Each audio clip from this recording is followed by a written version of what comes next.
My husband of 15 years left me for his younger colleague, then moved her into what they thought was his dream home. But when they invited me to dinner to flaunt their perfect life, his new wife discovered the truth about who really owned the mansion they were living in, and their smug smiles vanished in an instant. The evening air was crisp with early autumn. Before we jump back in, tell us where you're tuning in from, and if this story touches you, make sure you're subscribed, because tomorrow I've saved something extra special for you. Carrying the scent of pine and expensive perfume through the open French doors of the sprawling Victorian mansion. Crystal. Glasses clinked amid polite laughter as waitstaff in pressed uniforms circulated with trays of champagne and hors d'oeuvres. The golden glow from antique chandeliers bathed everything in warm light, highlighting the ornate moldings and original hardwood floors that had made me fall in love with this house 5 years ago. I stood at the edge of the party, my fingers wrapped tightly around the stem of my untouched champagne flute, wondering what cruel impulse had possessed Richard to invite me here tonight. 15 years of marriage, dissolved in a text message 6 months ago, and now this. An invitation to the housewarming party for what he kept calling our dream home in the series of emails I'd initially ignored. There she is. The woman of the hour finally decided to grace us with her presence. Richard's voice cut through the ambient chatter, deliberately loud enough to draw attention. Several heads turned toward me, curious eyes assessing the ex-wife who had dared to show up. He approached with his arm wrapped possessively around the waist of Vanessa, the marketing director 20 years his junior who had been his, just a, colleague. Until she wasn't. "Julia," he said, his smile tight and eyes gleaming with something that looked like triumph. "I wasn't sure you'd actually come." "I almost didn't," I replied, keeping my voice steady despite the knot forming in my stomach. But curiosity got the better of me. Vanessa's smile was practiced and perfect, matching her immaculate appearance, designer dress, salon-fresh highlights, and jewelry that screamed new money. "We're so glad you could make it," she said, her tone suggesting the exact opposite. Richard thought it was important to, how did you put it, darling? Maintain civilized relations. Richard's laugh was too loud. Something like that. Besides, I wanted you to see what we've done with the place. Remember how you always said this house had untapped potential? The barb was intentional. During our marriage, we'd looked at this very house when it first went on the market, and I'd fallen in love with its history and character. Richard had dismissed it as too much work and a money pit, opting instead for a modern penthouse downtown. Yet here he was, hosting a party in the very home he'd once rejected, with the woman he'd left me for. The renovations are lovely. I managed, taking a sip of champagne to hide whatever emotion might be showing on my face. Vanessa has quite the eye for design, Richard continued, squeezing her waist. She's transformed this old place completely. You should see what she did. With the master suite. The invitation to view their bedroom hung in the air, deliberately provocative. Several nearby guests shifted uncomfortably, sensing the tension. "Perhaps another time," I said, forcing a smile. Vanessa tilted her head, her perfectly styled hair falling just so across one shoulder. "Richard tells me you're still in that little condo downtown? The one you two had before everything? Before you destroyed my marriage, I thought but didn't say." "It suits me," I replied instead. "I've always preferred quality over quantity." Richard's smile tightened fractionally. "Well, we wanted something with room to grow. The future and all that." The implication stung more than it should have. At 43, children had been something we'd tried for and failed to have. It had been a source of silent grief throughout our marriage, one Richard had apparently decided to weaponize now. "How thoughtful of you to invite me to see this new chapter of yours," I said, struggling to maintain my composure. "We thought it was important," Vanessa interjected, her smile sharp as a knife. "Closure is so essential for moving forward, don't you think? And we wanted you to see that Richard has finally found the happiness he deserves." A small crowd had gathered around us now, drawn by the spectacle of the ex-wife confrontation. I recognized several faces from our old social circle. People who had quietly taken Richard's side in the divorce, convinced by whatever narrative he'd spun about our marriage's collapse. "Happiness looks good on you both," I said, raising my glass slightly in a mock toast. "And the house is certainly impressive." Richard puffed up visibly. "We got it for a steal, actually. The previous owners were desperate to sell after that whole foreclosure mess.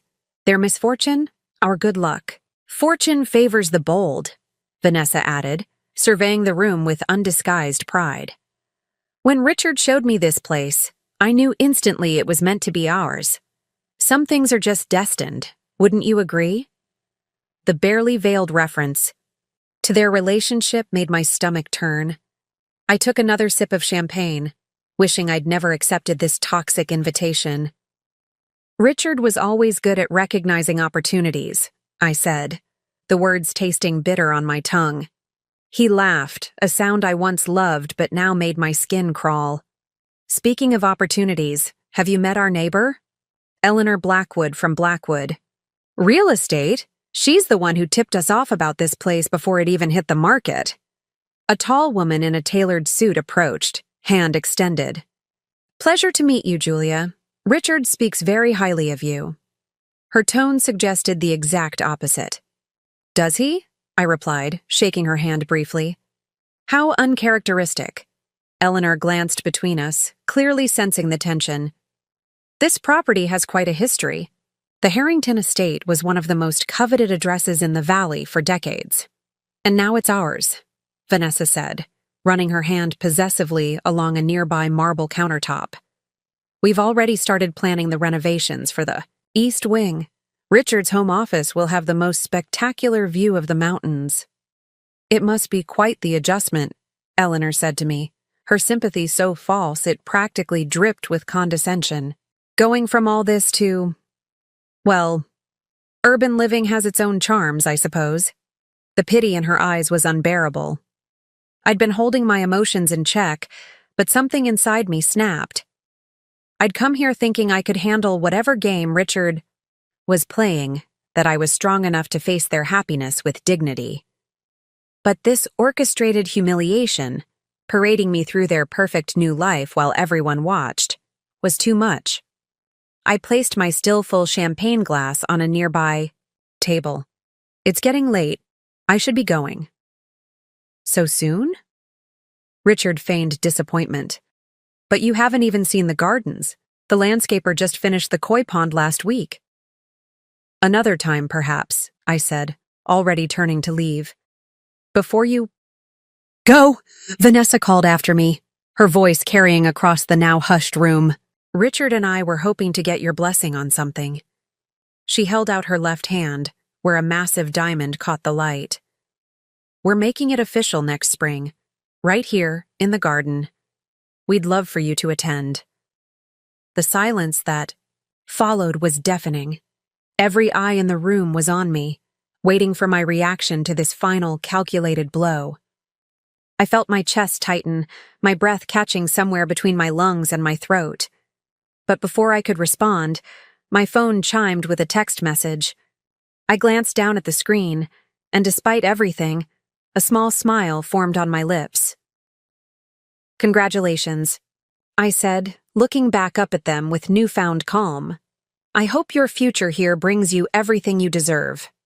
There must have been something in my tone, because Richard's expression shifted slightly, a flicker of uncertainty crossing his features.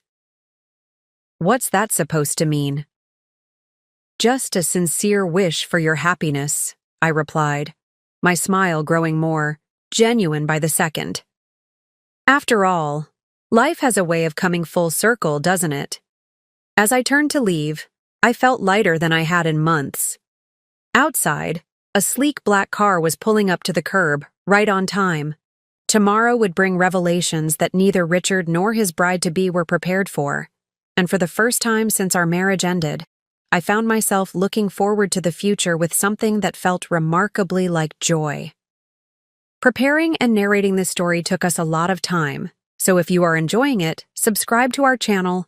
It means a lot to us. Now back to the story. The black car glided to a stop as I stepped outside the mansion, its tinted windows reflecting the warm glow of lights from the party I'd just escaped. Fallen maple leaves crunched beneath my heels, their russet and gold colors like nature's own protest against the coming winter. In the distance, the mountains stood sentinel against the darkening sky, their familiar silhouette a constant in a life that had become anything but. "Rough night?" Michael asked as he opened the passenger door for me. His voice carried the gentle understanding that had become my lifeline these past 6 months. I slipped into the leather seat and exhaled, slowly, feeling the tension begin to drain from my shoulders. "You have no idea." As we pulled away from the curb, I watched the Victorian mansion recede in the side mirror. All stately columns and intricate woodwork, windows blazing with light, so beautiful and yet now tainted by Richard and Vanessa's presence. The house I'd once dreamed of owning, now the showcase for my replacement's perfect life. "Did he invite you just to rub it in?" Michael asked, his hands relaxed on the steering wheel despite the edge in his voice. "That, and to announce their engagement?" I replied, turning away from the mirror to face forward. "Apparently they're getting married in the garden this spring." Michael's soft whistle carried both sympathy and disbelief. "That's cold, even, for Richard." He always did know exactly where to twist the knife.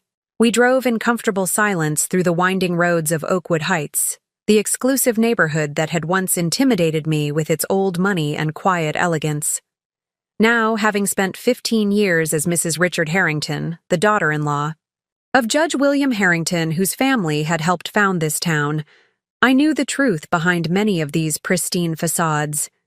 The affairs carefully hidden, fortunes quietly dwindling, appearances desperately maintained. Oakwood Heights was a beautiful veneer over complicated lives, not unlike my marriage had been. "Your timing was perfect," I said finally, glancing at Michael. "One more minute in there, and I might have caused a scene."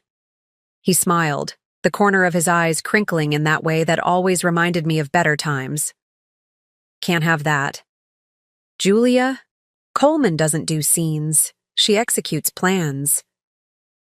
The use of my maiden name, Coleman instead of Harrington, felt both strange and right.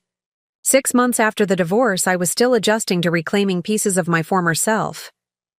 "Speaking of plans," Michael continued, "everything's set for tomorrow. Marjorie reviewed all the documentation and says it's airtight. Richard won't know." "What hit him?" The headlights illuminated the road ahead as we left the residential area behind, cutting through the nature preserve that separated Oakwood Heights from the rest of Westlake.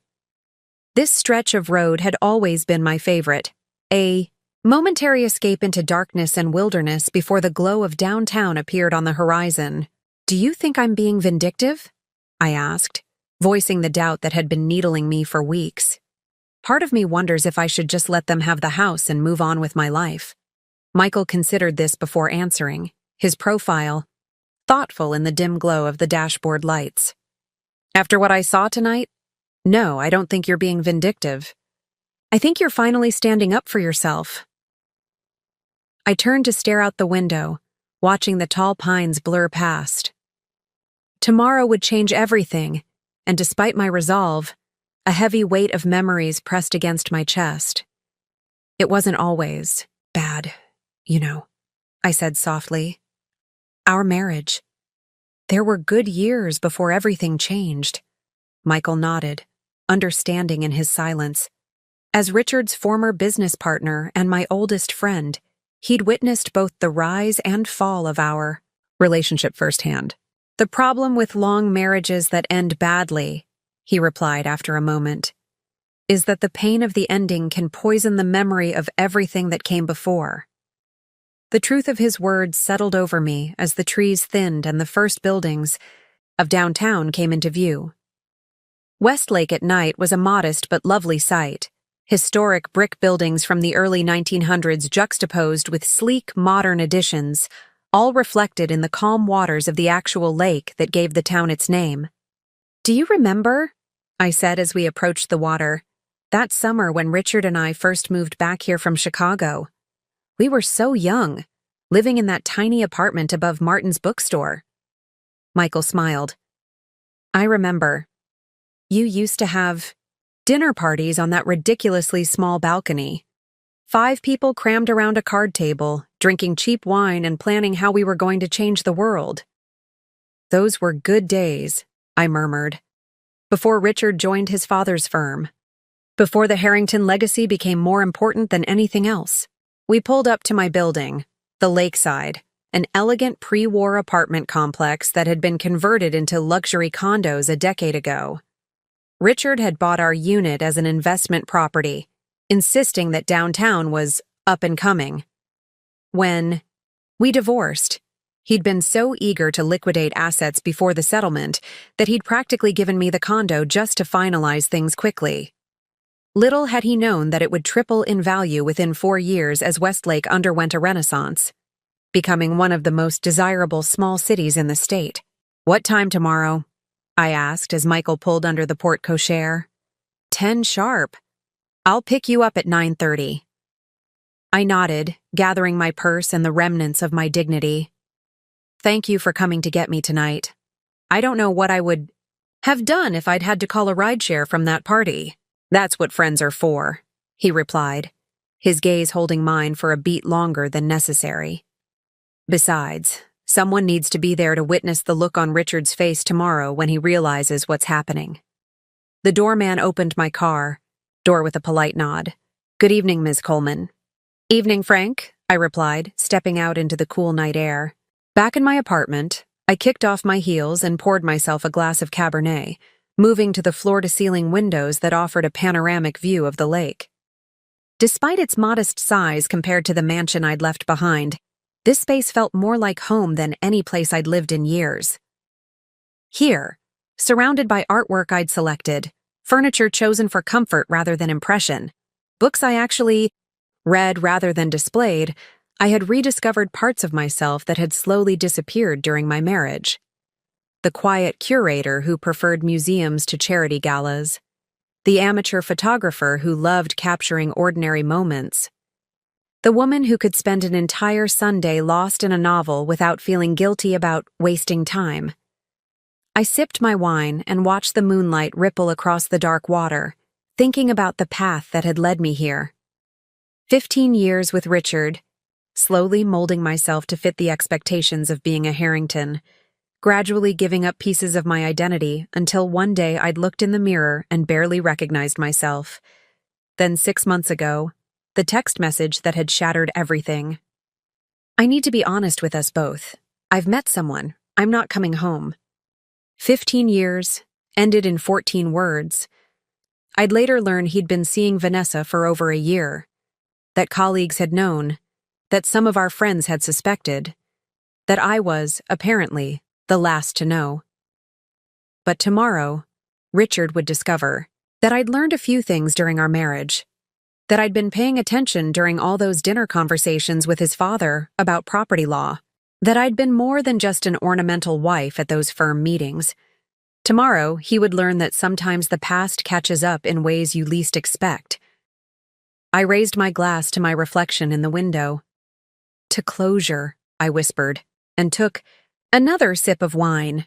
The text I'd received at the party glowed on my phone screen, still open on the coffee table. Documents delivered to clerk. Filing confirmed for 9 a.m., everything ready for tomorrow. And beneath it, my attorney's final words.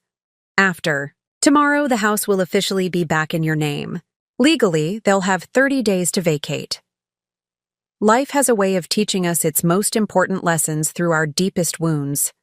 Sometimes we find our true strength only after everything we thought was solid crumbles beneath our feet. And sometimes, justice arrives not as a thunderous declaration, but as a quiet document signed in an office on an ordinary Tuesday morning. I woke before my alarm, the pale autumn sunlight filtering through my curtains. For the first time in months, I felt rested, clear-headed, purposeful. Today wasn't about revenge, though I couldn't deny the satisfaction I anticipated.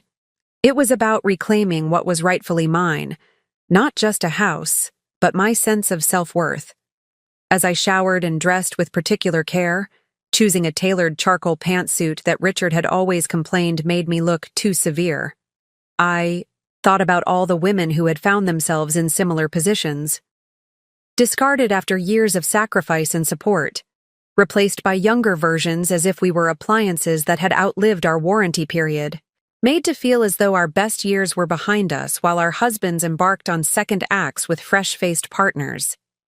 Society had a script for women like me: graceful retreat into bitterness or desperate attempts to compete with our replacements.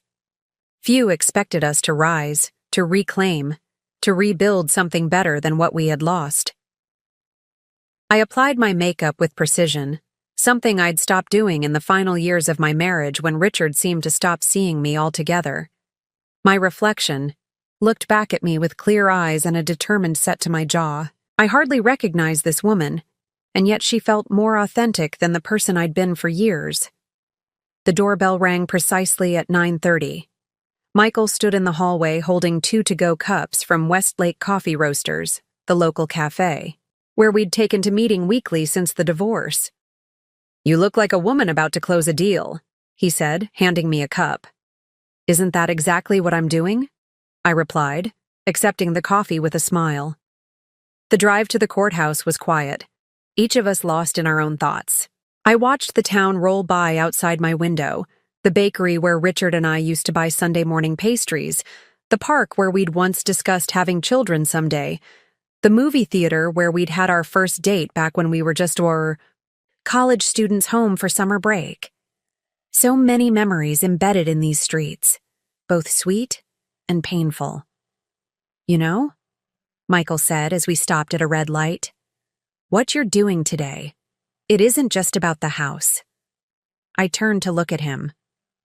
"What do you mean?" "It's about making right something that's been wrong for a long time." He kept his eyes on the road, but his voice carried a quiet intensity. "Richard has always taken what didn't belong to him and acted like it was his birthright. The house is just the most recent example." The light turned green, and we continued toward the courthouse. Michael's words settled over me, resonating with a truth I hadn't fully acknowledged. For years, Richard had taken credit for my ideas at dinner parties, spoken over me in conversations, made decisions that affected us both without consulting me. The pattern had been there all along, but I'd been too in love, too committed to our marriage to recognize it. "When did you know?" I asked. "That Richard wasn't the person I thought he was?"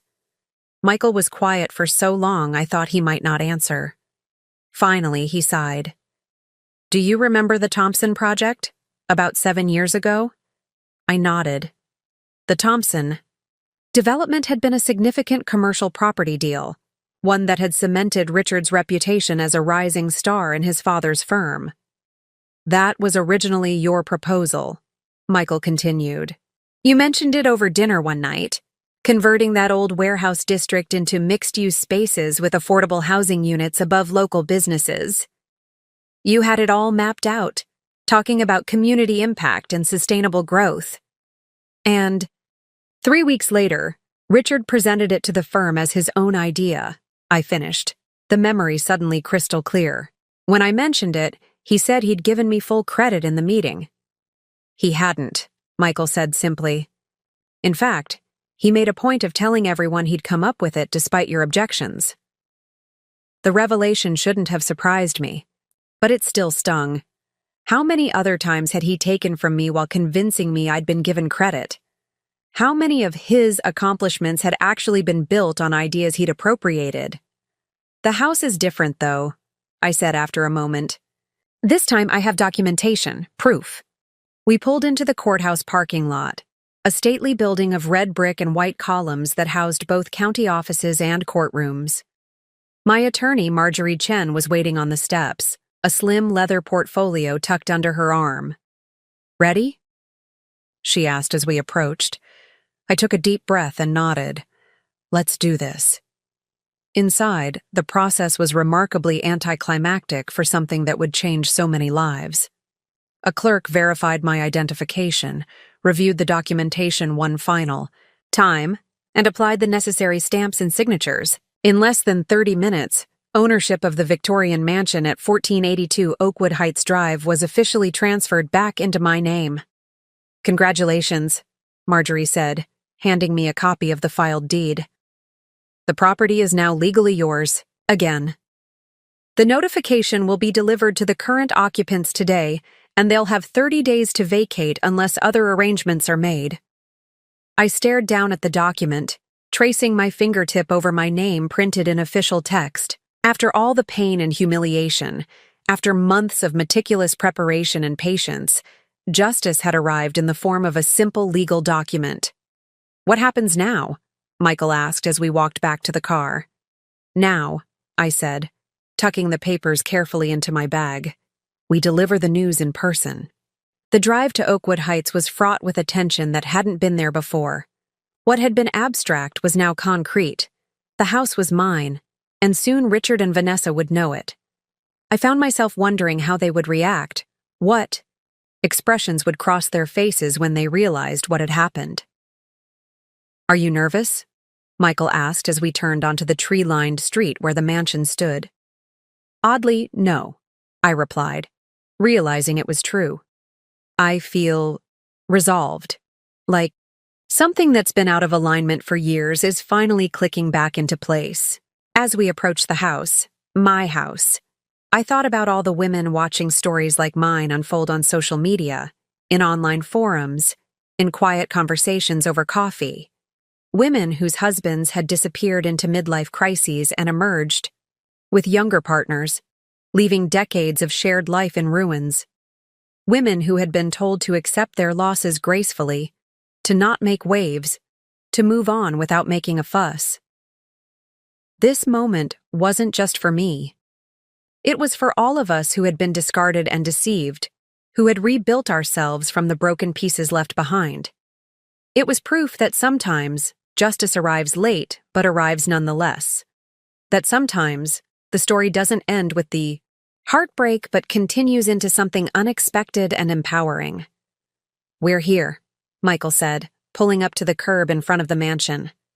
I looked up at the house that Richard had once deemed too much work, but had eagerly claimed after our divorce. The house that would soon be returned to me, along with a measure of justice I hadn't dared hope for 6 months ago. "Let's go deliver the news," I said, stepping out of the car with the quiet confidence of a woman who was, at long last, reclaiming what was hers. The path to the front door seemed both longer and shorter than I remembered. Autumn had transformed the landscaping since my last visit, painting the Japanese maples in brilliant crimson and scattering golden leaves across the herringbone brick walkway. A walkway I had designed during one of the many hours I'd spent imagining living in this house, back when it was just a dream Richard had dismissed. The irony wasn't lost on me. For 15 years, I had been the practical one in our marriage, the planner, the one who researched investments, who saved for our future, who thought about the long game while Richard focused on immediate gratification. I had been the one to suggest setting aside money each month in a separate account. For something special someday, I'd told him. Richard had nodded absently, trusting me to handle the finances as he always did, too busy climbing the ladder at his father's firm to concern himself with such details. He never asked how much we were saving or where exactly the money was going. His trust had been both a gift and his undoing. Because that separate account, the one that had grown steadily, over the years, was in my name only. And when the opportunity came to quietly purchase this house through a private LLC during the foreclosure 5 years ago, I had seized it, intending it as a surprise for our 20th anniversary. A surprise that would never come. "You okay?" Michael asked, his steady presence beside me a reminder that I wasn't facing this moment alone. "I'm fine," I replied, surprised to find it was true. The anxiety I had expected to feel was nowhere to be found. Just remembering. We reached the grand oak door with its original stained glass insets, another feature I had fallen in love with years ago. I pressed the doorbell, and heard the same melodic chime echo through the foyer inside. The sound transported me back to the first time I'd toured this house, envisioning holiday gatherings and quiet Sunday mornings in its gracious rooms. Footsteps approached, and the door swung open to reveal a young woman in a maid's uniform, something that made me blink in surprise.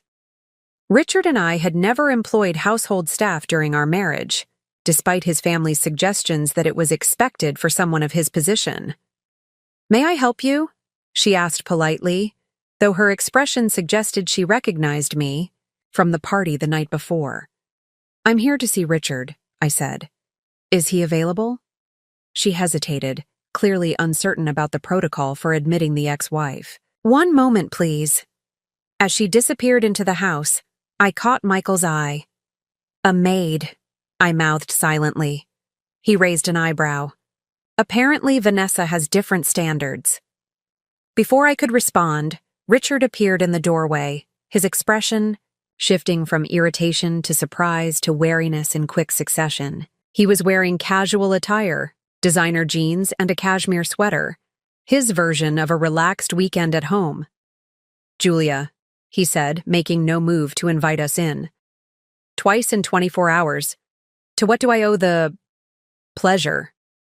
"We have some business to discuss," I replied, keeping my tone professional. "May we come in?" His gaze flicked to Michael, narrowing slightly. The two had once been close friends and business partners before Michael had left the firm following my divorce from Richard, a departure that had deepened the rift between them. "What kind of business?" Richard asked, suspicion evident in his voice. "The kind best discussed in private," Michael replied evenly. After a moment of obvious internal debate, Richard stepped back, gesturing us into the foyer with reluctance. "Vanessa is at yoga," he said, as if warning us not to get comfortable. "She'll be back soon." "Perfect," I said. "She should hear this too." The foyer opened into a grand living room where crystal vases now held expensive floral arrangements, and new artwork adorned the walls, all sleek, modern pieces that clashed with the home's Victorian character. I recognized Vanessa's influence immediately. These were exactly the kind of status symbol acquisitions she would favor. Richard led us into what had once been the library, but had apparently been converted into a home office. Heavy oak shelving still lined the walls, but now they displayed awards and photos of Richard with local celebrities and politicians rather than books. His massive desk dominated the space, positioned to take advantage of the view of the grounds, through the bay window. "What's this about?" he asked, not offering us seats but taking his place behind the desk like a king granting an audience. "The house," I said simply. He frowned. "What about it?" "Do you remember?" I began, moving to examine a framed photo on the shelf as if we were having a casual conversation. "When we first looked at this property 6 years ago, you said it was too expensive, too much maintenance. A money pit, I believe," were your exact words. Richard's frown deepened. "Is that why you're here? To remind me that my taste has evolved?" "People change, Julia." "They certainly do," I agreed, turning to face him directly. "Some change from devoted husbands into men who leave their wives via text message after 15 years. His jaw tightened. "If you came here to rehash our divorce—" "I didn't," I interrupted, calmly. "I came to discuss the ownership of this house." Something flickered in his eyes. Confusion, quickly masked. "The ownership? What are you talking about?" Before I could answer, we heard the front door open and close, followed by the sound of Vanessa's voice calling out to Richard. Moments later, she appeared in the doorway, still in her designer athleisure wear, a luxury yoga mat tucked under one arm. Her expression shifted from surprise to poorly concealed hostility when she saw us. "I didn't realize we had company," she said, her tone making it clear we were unwelcome. "They were just leaving," Richard replied, standing from his desk. "Actually," Michael said, "we have some important information to share with both of you." "Vanessa." moved to stand beside Richard, her hand possessively on his shoulder. The gesture was deliberate, a visual reminder of her place in his life now. What information?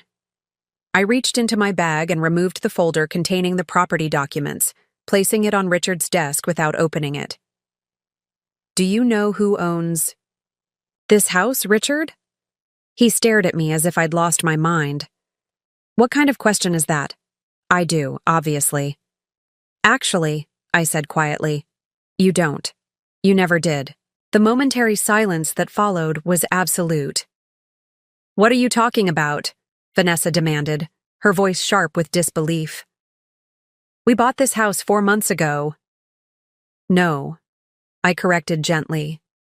You're renting it from Westlake Heritage Properties, LLC, the same LLC that purchased it during the foreclosure 5 years ago. Richard's face had gone very still, a muscle working in his jaw as the implications began to dawn on him. What does this have to do with you? He asked, though I could tell by his expression that he was beginning to piece it together. Westlake. Heritage Properties is my company, I said. I established it specifically to purchase this house. Vanessa looked between us, confusion evident. That's impossible. The real estate agent said, Eleanor Blackwood? I interrupted. She's a friend of mine. She helped me structure the purchase through the LLC to keep it anonymous. Richard's face had drained of color. You're lying, he said, but there was no conviction in his voice.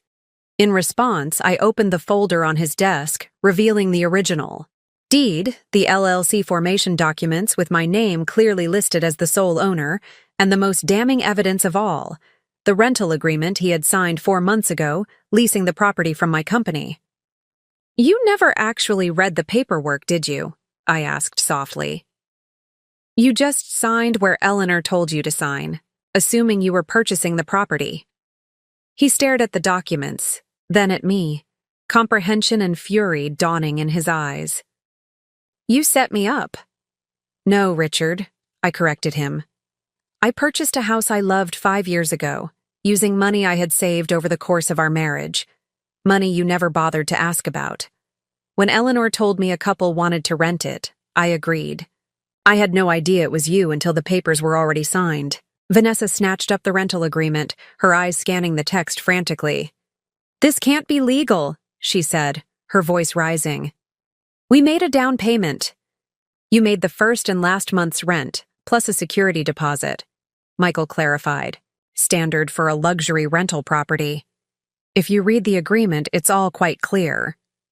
Richard slammed his fist on the desk, making us all jump.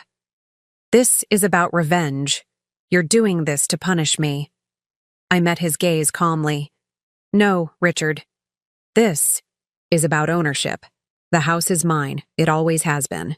This is ridiculous, Vanessa said, her carefully maintained composure beginning to crack.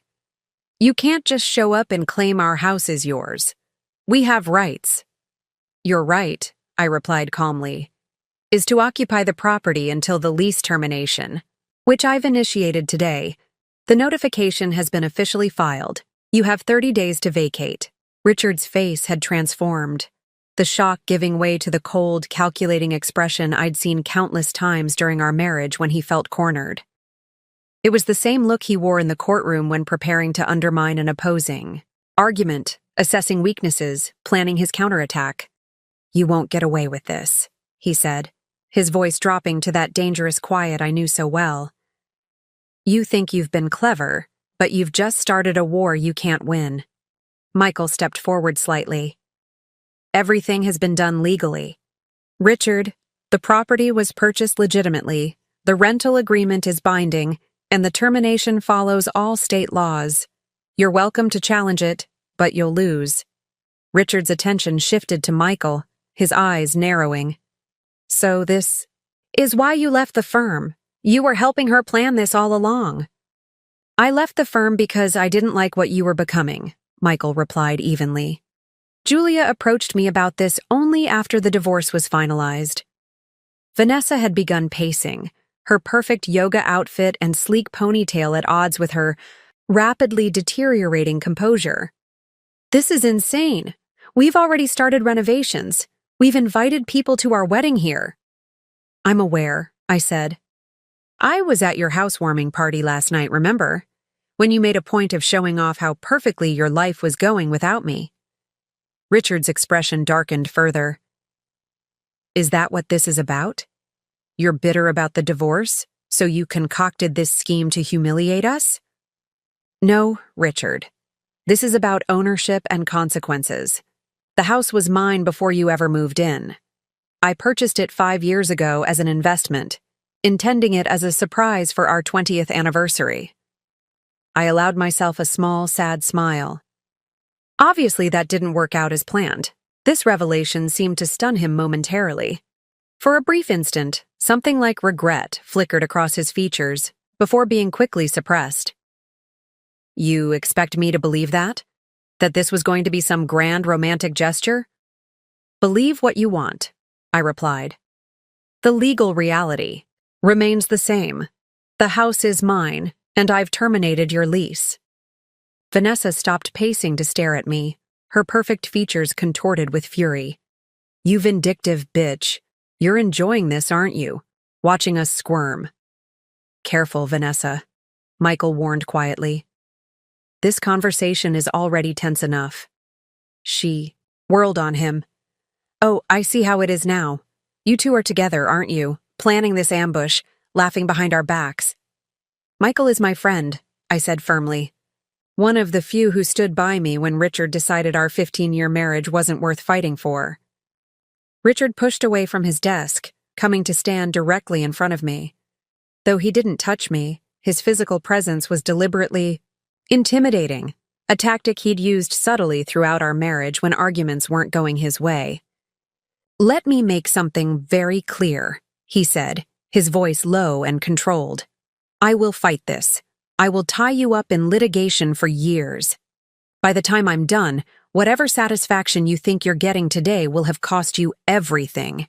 I didn't step back, though every instinct urged me to create distance. Instead, I held my ground, meeting his gaze steadily. You're welcome to try, but unlike during our marriage, I'm not intimidated by your legal threats anymore. You should be, he responded. You have no idea what I'm capable of when someone crosses me.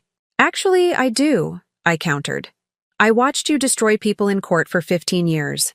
I saw how you celebrated ruining lives over dinner, treating other people's misfortunes as professional victories. That's why I planned this so carefully. Because I know exactly what you're capable of. Vanessa had moved to Richard's side, her hand on his arm as if physically restraining him. There must be some arrangement we can come to, she said, her tone abruptly shifting to something more conciliatory. A fair market purchase, perhaps. We're prepared to be generous. The sudden pivot to negotiation didn't surprise me. It was exactly what Richard had taught her. When intimidation fails, switch to bargaining. The property isn't for sale, I replied. Not to you.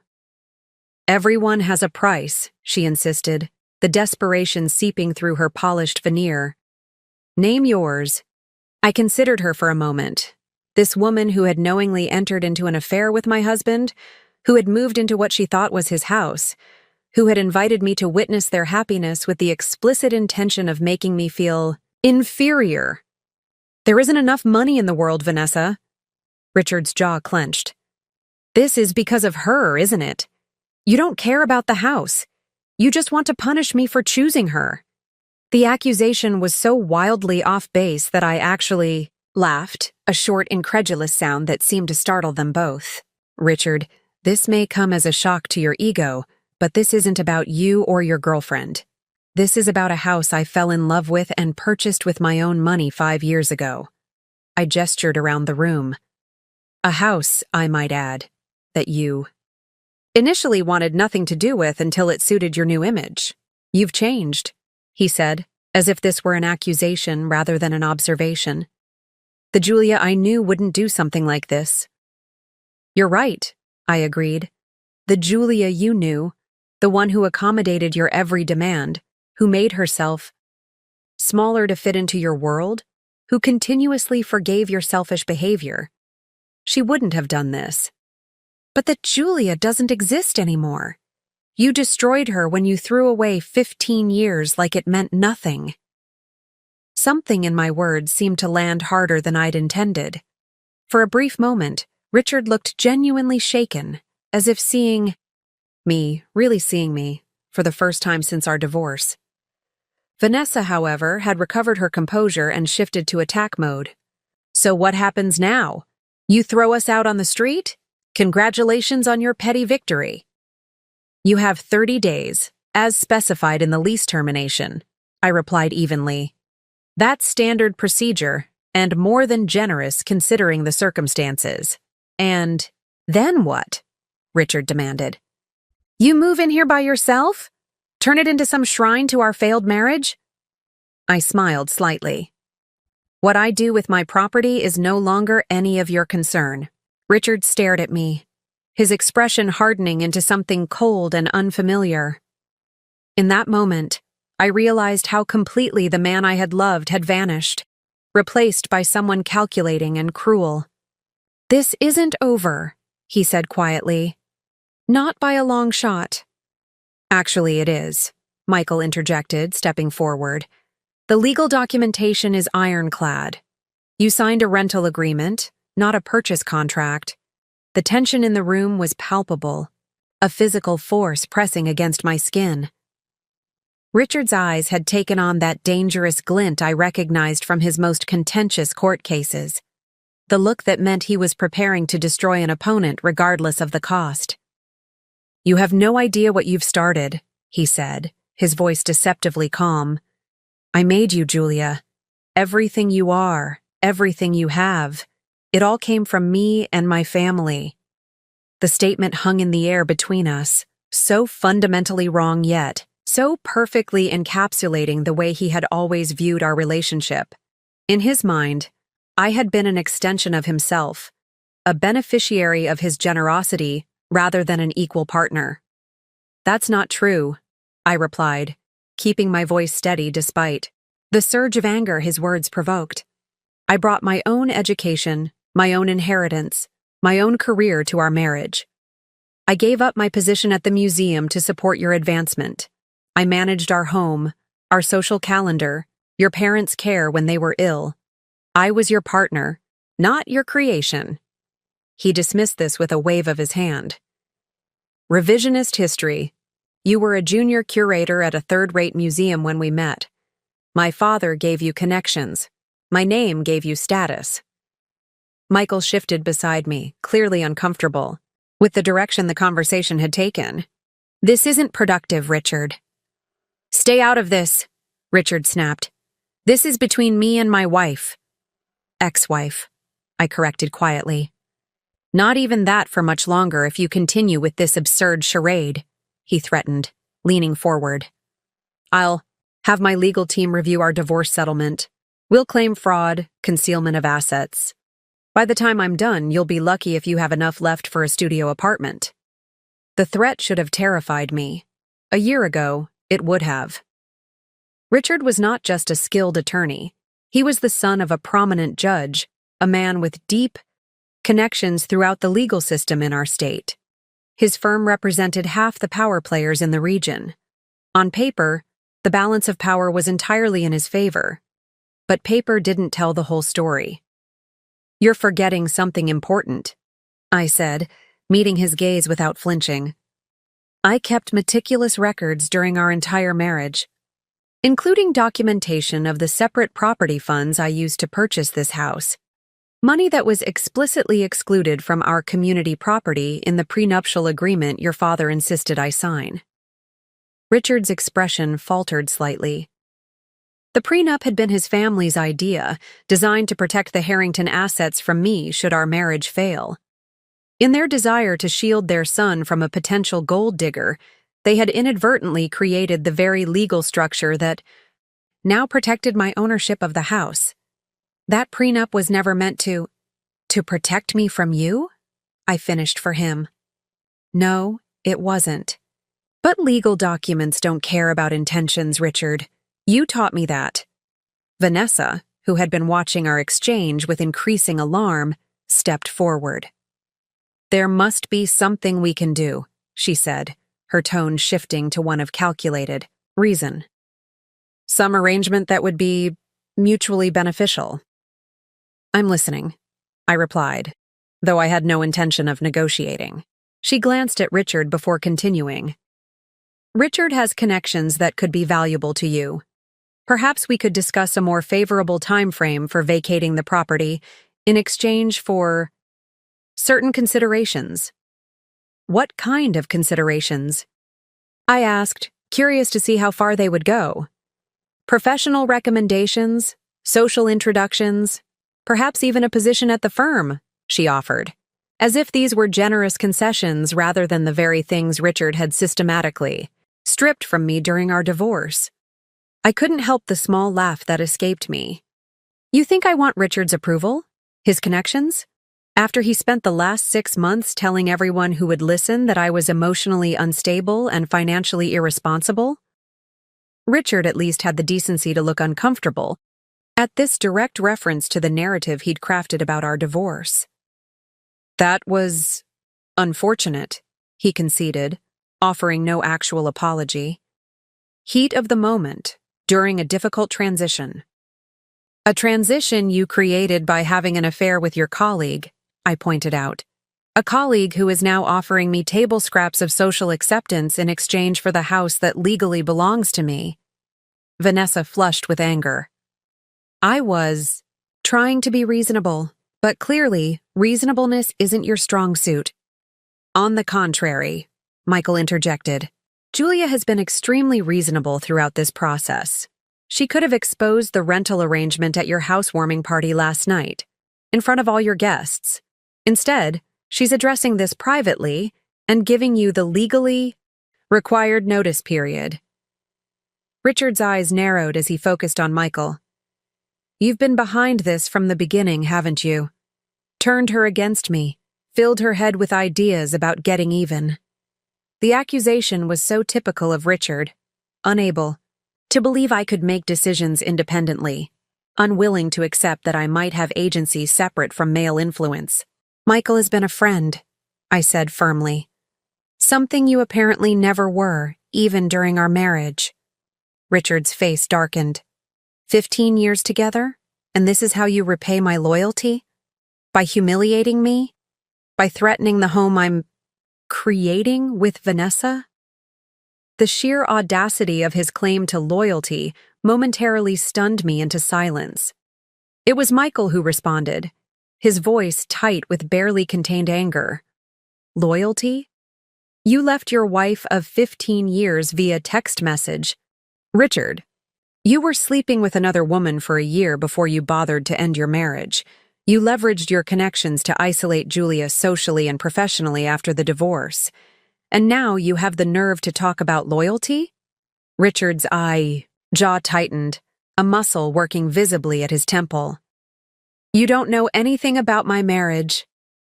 "I know everything about it," Michael countered. "I was there for all of it. The holidays, the anniversaries, the dinner parties. I watched you gradually erode Julia's confidence, take credit for her ideas, dismiss her concerns. I saw how you treated her when you thought no one was looking." The room fell silent. Even Vanessa seemed taken aback by the rawness in Michael's voice, the accumulated frustration of years spent witnessing what he'd been powerless to stop. "Why do you even care?" Richard finally asked, his tone suspicious. "What's your stake in this?" Michael shook his head, a gesture of disbelief rather than denial. "Because unlike you, some people actually value friendship. Some people recognize worth that isn't tied to professional advancement or social standing." The implication hung heavy in the air, that Richard had never truly seen me, had never valued me for myself, rather than what I contributed to his image and comfort. Vanessa, perhaps sensing that the conversation was spiraling beyond her control, attempted to redirect. "This isn't getting us anywhere. The fact remains that we've made this house our home. We've invested in renovations, planned our future here." "Renovations you had no right to make," I pointed out. On a property you were renting, not owning. We were misled, she insisted, her voice rising. No, I corrected gently. You didn't read the paperwork. There's a difference. Richard's expression had shifted from anger to something more calculating. I recognized this look too, the moment when he pivoted strategies after realizing his initial approach had failed. Julia, he said, his voice suddenly softer, almost intimate. I know things ended badly between us. I handled it poorly, and for that I apologize. But this, he gestured around us, this isn't you. You're not vindictive. You're not cruel. The attempt at manipulation was so transparent that I almost pitied him. This isn't about vindictiveness, Richard. It's about reclaiming what's mine, a house I purchased years ago with my own money, because I loved it. The fact that you happen to be living in it now is an ironic coincidence. Nothing more. Nobody will believe that, Vanessa interjected. Everyone will see this for exactly what it is, a bitter ex-wife's revenge plot. I turned to her, suddenly weary of the circular conversation. What everyone thinks stopped mattering to me the day I received a text message ending my 15-year marriage. I've spent the last 6 months rebuilding my life while you've been redecorating my house. Your opinions, your judgments, your social circle, none of it matters to me anymore. The stark truth of my words seemed to land with unexpected force. For perhaps the first time, Richard and Vanessa appeared to realize that the power dynamics they had taken for granted, his social standing, her youthful confidence, their united front against the discarded ex-wife, held no sway over me any longer. The fundamental imbalance they had counted on no longer existed. Vanessa recovered first, her posture straightening as she recalibrated her approach. You know what? Fine. Keep the house if it means that much to you.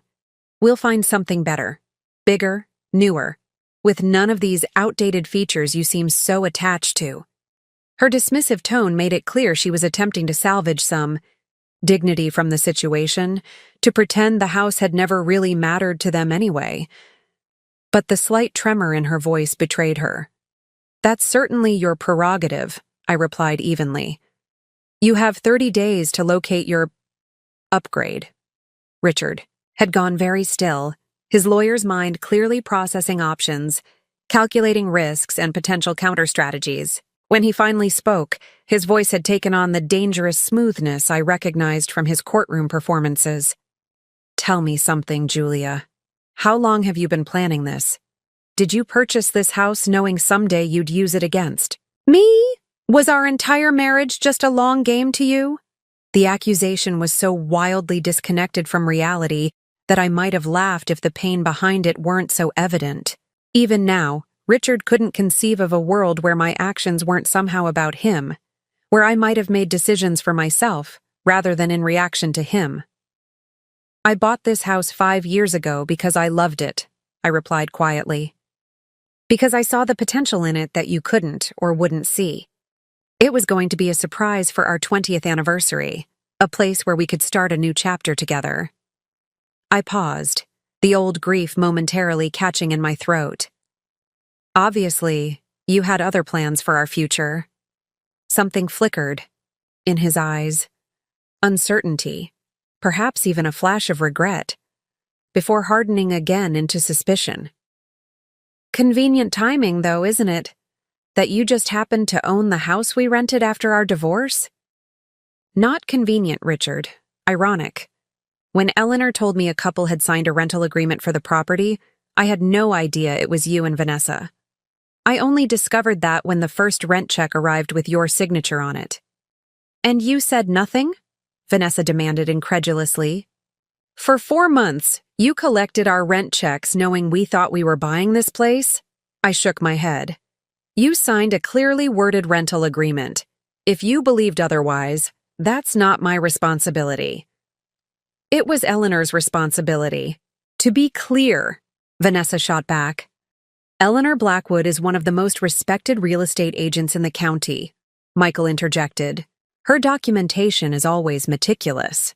If you misunderstood the nature of the transaction, it wasn't because the terms were unclear. Richard's expression had darkened further at the mention of Eleanor's name. Eleanor Blackwood, he repeated, slowly. She's your friend, isn't she? The one who helped you purchase this house originally? I nodded, seeing no reason to deny it. She is. She also helped me establish the LLC that holds the property.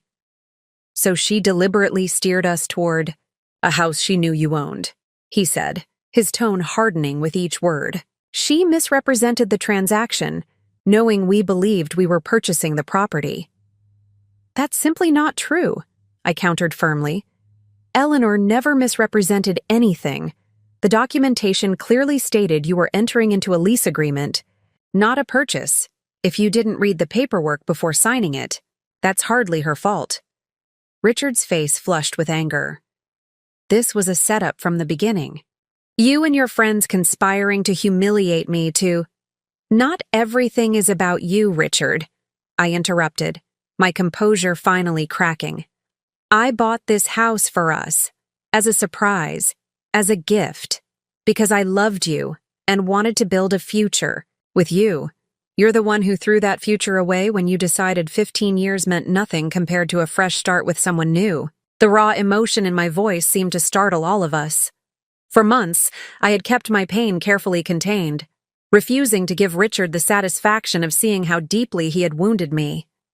But now, standing in the house that should have been our shared future, the mask slipped.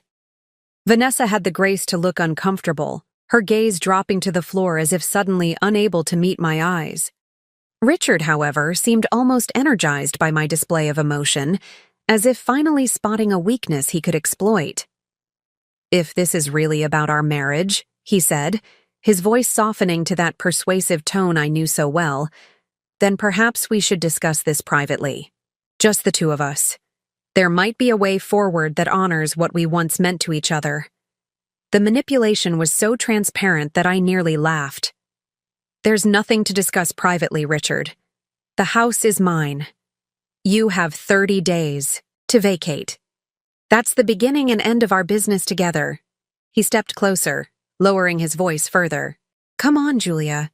We had 15 years together. That has to count for something. It counted for exactly 14 words in a text message. I replied coldly. I need to be honest with us both. I've met someone. I'm not coming home. The direct quote seemed to catch him off guard. Maybe he'd forgotten the exact wording of the message that had destroyed our marriage, or perhaps he'd convinced himself the delivery had been more compassionate than it actually was. That was a mistake, he conceded. Though whether he meant the method of delivery or the content itself remained deliberately ambiguous. I should have handled it differently. Yes, you should have, I agreed. But you didn't. And now we're here. Vanessa had been watching this exchange with increasing agitation, her composure deteriorating with each passing moment. This is ridiculous, she finally snapped. You can't just march in here and expect us to pack up our lives in 30 days. We have the engagement party planned here next week. We've invited Richard's entire firm, his father's colleagues from the bench. That sounds like a scheduling problem you'll need to address, I interrupted calmly. Perhaps one of those country clubs you mentioned last night could accommodate you on short notice. Her eyes widened with indignation. You're actually enjoying this, aren't you? Watching us scramble, disrupting our lives. No, Vanessa, I replied. Honestly. I'm not enjoying any of this, but I am reclaiming what's rightfully mine, and I make no apologies for that. Richard's expression had shifted again, calculation replacing persuasion. You know my father still has significant influence in this county, he said, his voice deceptively casual. One call from him, and your little property transfer could face all sorts of bureaucratic delays, regulatory reviews. The threat hung in the air between us, the implicit message clear. The Harrington family had the power to make my life difficult in ways that went beyond this house. Michael stepped forward, his patience visibly exhausted. "Are you really threatening to abuse your father's judicial connections to interfere with a private property transaction? Because that would be highly unethical, possibly illegal, and certainly the kind of thing the State Bar Association might take an interest in." Richard's gaze snapped to Michael, genuine anger flashing in his eyes. "Stay out of this. This is between me and Julia." "No," Michael replied firmly. "It's not. Julia has legal representation. She has documentation. She has witnesses. This isn't the private domain where you can intimidate her into backing down anymore." Something in Richard seemed to snap at that moment. The careful facade of control crumbled, revealing the raw fury beneath. "You have no idea what you've started," he snarled, turning back to me. "I made you, Julia. I can break you just as easily." The naked hostility in his voice sent a chill through me, but I stood my ground. "You didn't make me, Richard. You married me. And then you unmade yourself when you chose to throw away everything we built together." "Get out," he said, his voice dangerously quiet. "Get out of my house right now." "It's not your house," I reminded him gently. "That's rather the point of this entire conversation." His hands clenched into fists at his sides, knuckles whitening with the effort of restraint. For a moment, the tension in the room crystallized into something frightening, a glimpse of a rage I had never seen from him before, not even during our worst arguments. Michael must have sensed it too, because he moved slightly closer to me, his presence steady and reassuring. "I think we've said everything that needs saying for now," he suggested calmly. "The legal documentation has been delivered. The 30-day clock has started. Any further communication can go through the attorneys." Vanessa looked between Richard and me, her earlier confidence completely evaporated. "This can't be happening," she whispered, more to herself than anyone else in the room. "We can't lose the house. The wedding." "I'm afraid it is happening," I replied, gathering my purse and the folder containing copies of the documentation we had already provided. "And now we'll leave you to process this information privately." As Michael and I turned to go, Richard called after me, his voice tight with barely contained rage. "This isn't over, Julia. Not by a long shot." I paused at the doorway, looking back at the man I had once pledged to love for a lifetime, now a stranger consumed by fury and wounded pride. "Yes, Richard," I said quietly. "It is." The walk back through the house felt endless, each step echoing on the hardwood floors I had once imagined living my life upon. Michael stayed close beside me, his presence a silent bulwark against the emotional storm raging inside me. We passed through the grand foyer with its sweeping staircase and stained glass windows that cast jewel-toned patterns across the marble floor. In the living room, Vanessa had replaced the built-in bookshelves with modernist art that clashed with the home's Victorian character. The dining room chandelier, an antique crystal piece I had carefully researched, had been swapped for something sleek and contemporary. Each alteration felt like an erasure, not just of my vision for the house, but of the life I had planned to live here. A life that now would never exist.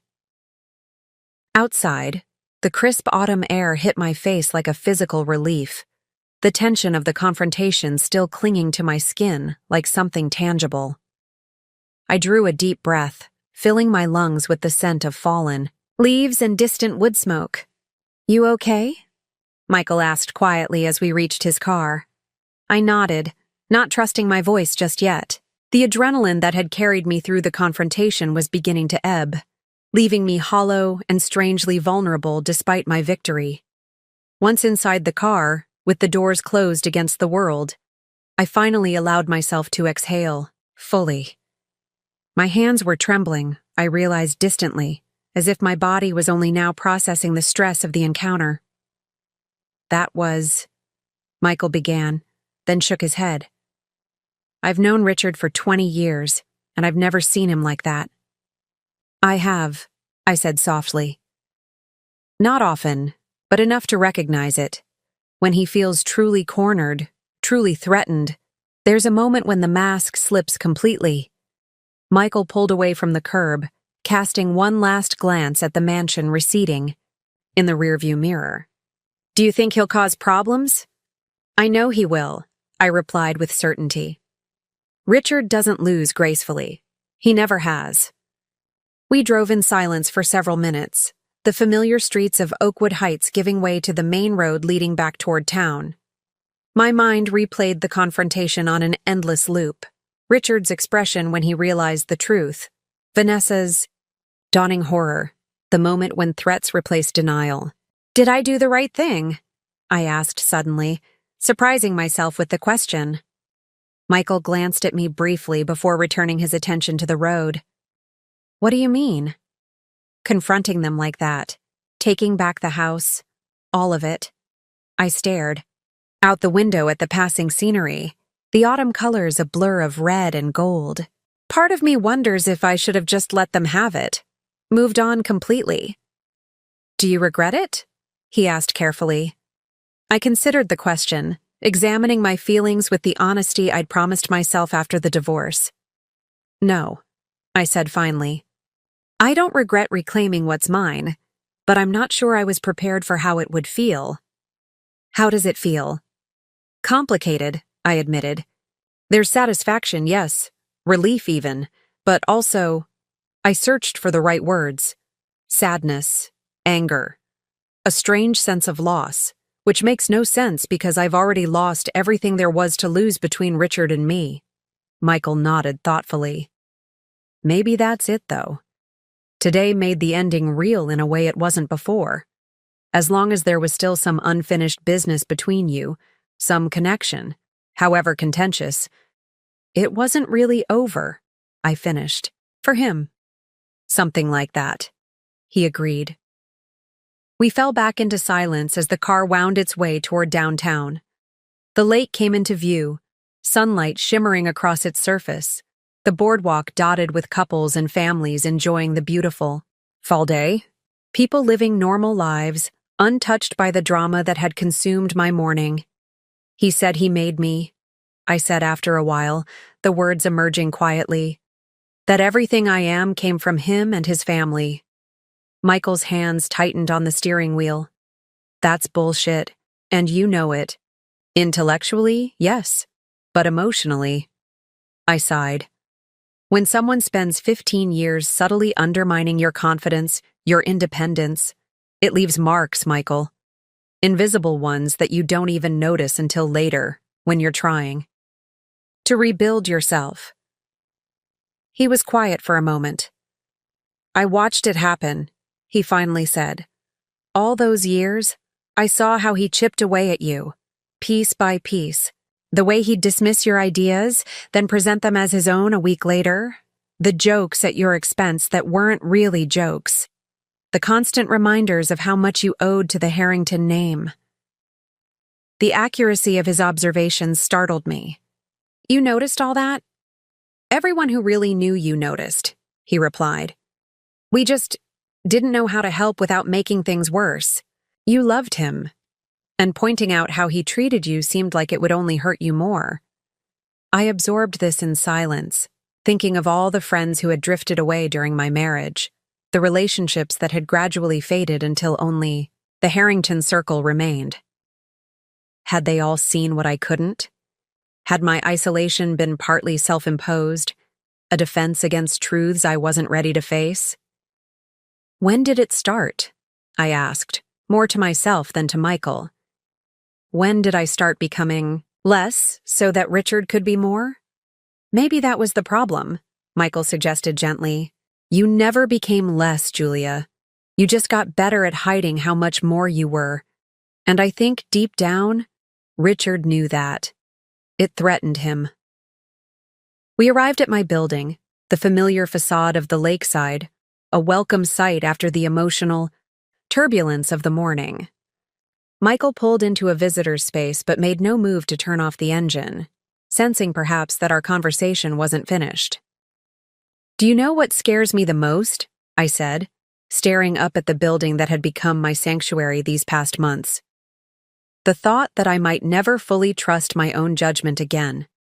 that some part of me will always wonder if I'm missing the signs, overlooking the red flags, because I did it for so long with Richard. Michael turned toward me, his expression somber. The fact that you're asking these questions, that you're examining your past and your patterns, that's exactly why you should trust yourself, Julia. The person who doesn't question their own judgment is the one who should worry. The simple wisdom in his words penetrated the tangle of emotions I'd been wrestling with. There was something profoundly reassuring about being seen and understood without judgment, especially after years of having my perceptions subtly invalidated. I keep thinking about what Richard said, I confessed, about using the house against him, as if I orchestrated this entire situation as some elaborate revenge plot. That's Richard projecting, Michael replied firmly. He assumes you think the way he does, strategically, vindictively.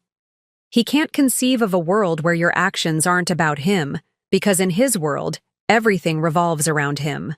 I nodded slowly, recognizing the truth in his assessment. It's strange, but in some ways, I feel sorry for them. Michael raised an eyebrow. For Richard and Vanessa?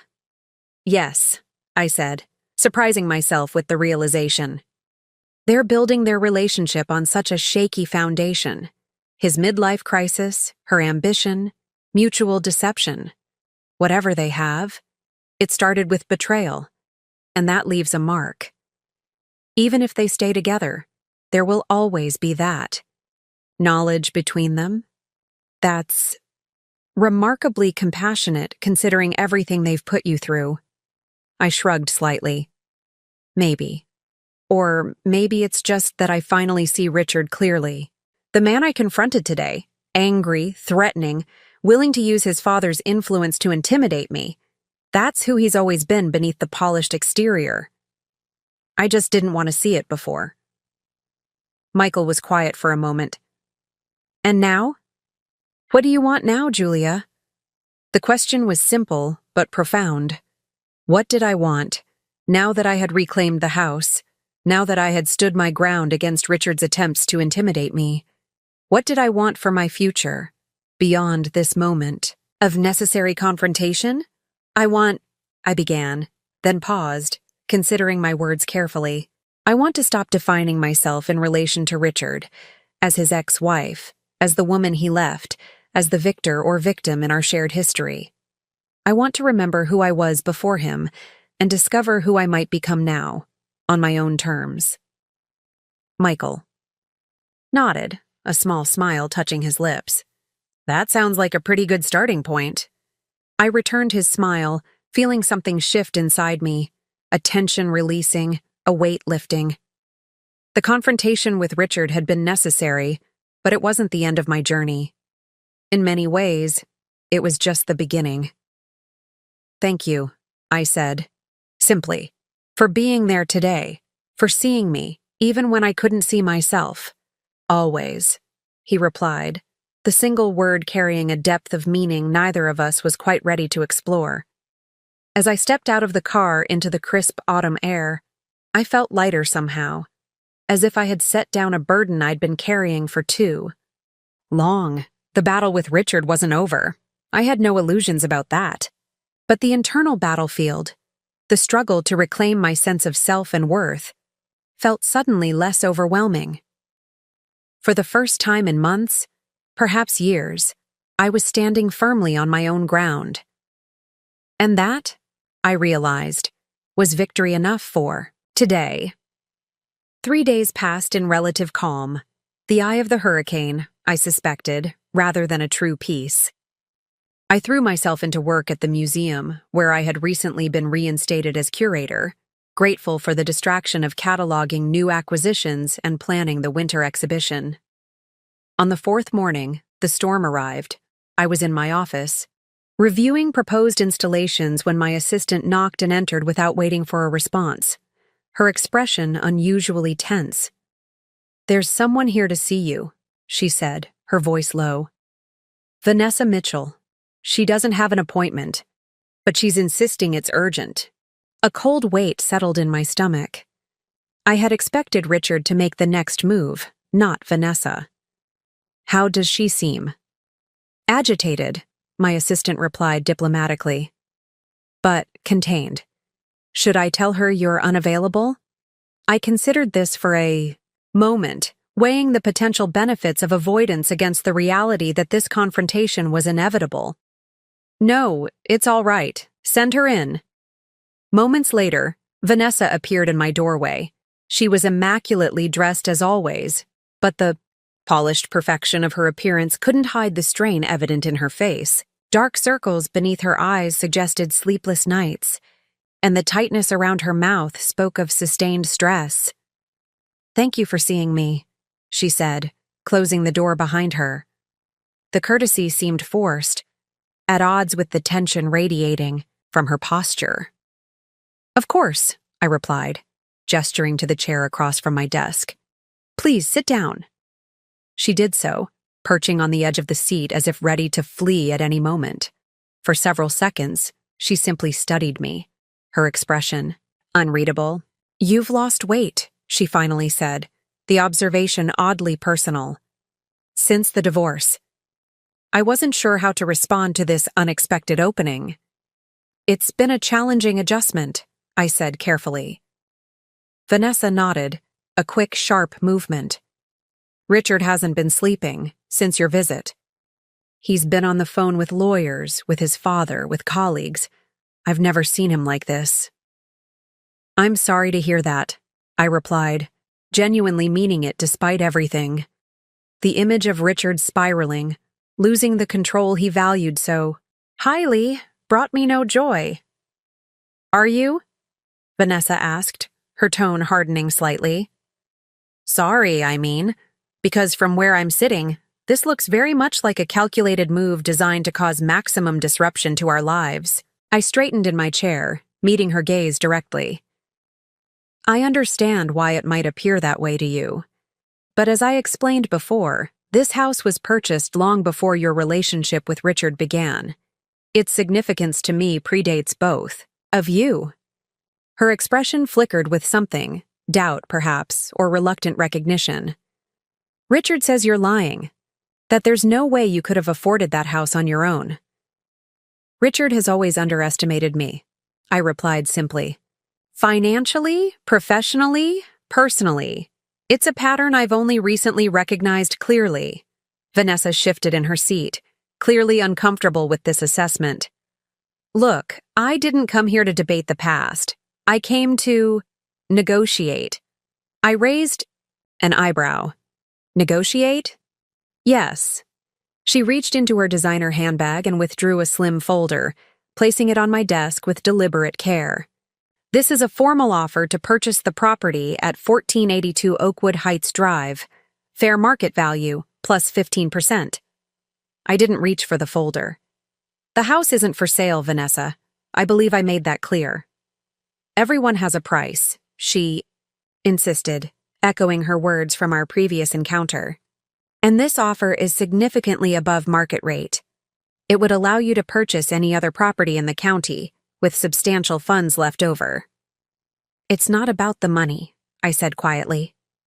"Then what is it about?" she demanded, frustration breaking through her composed facade.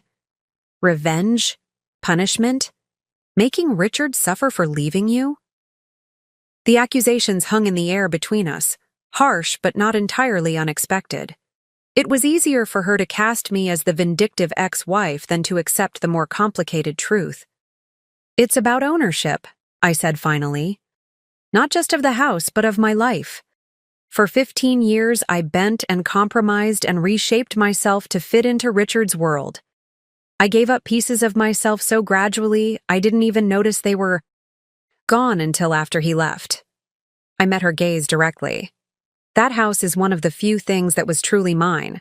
My choice, my vision, purchased with my money. So no, it's not for sale." Vanessa stared at me, her expression a complex mixture of frustration and something that might have been reluctant understanding. "You don't seem to grasp what's at stake here. This isn't just about a house.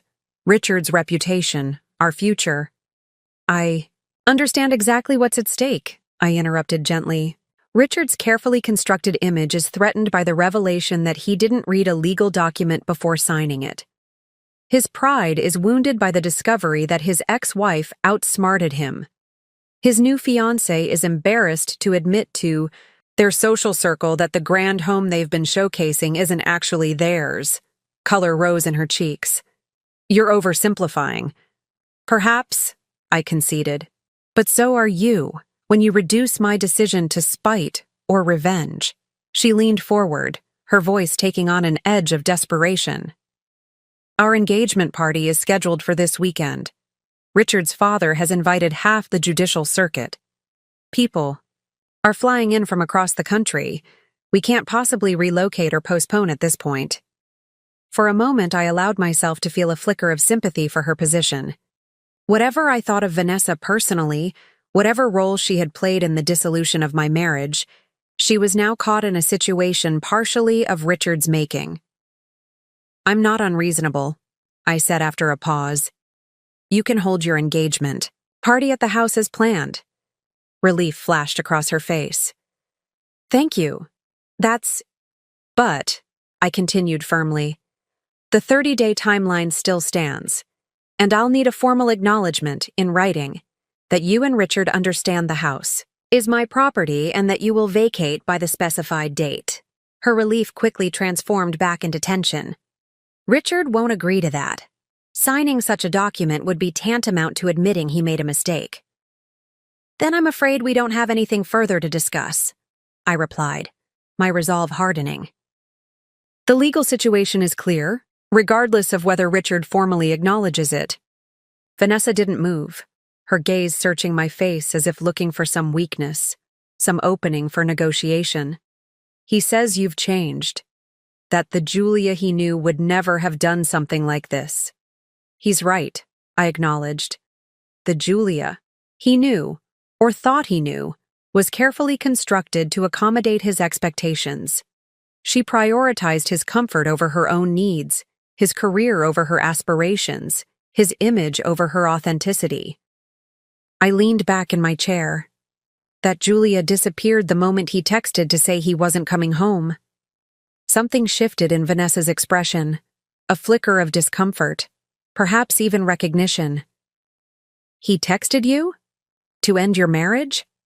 I nodded, watching realization dawn in her eyes. Whatever narrative Richard had constructed about our divorce, it clearly hadn't included this detail. 15 years, she said quietly, more to herself than to me. And he ended it with a text. 14 words, I confirmed. I counted them often. Enough. She was silent for a long moment, her gaze dropping to her hands.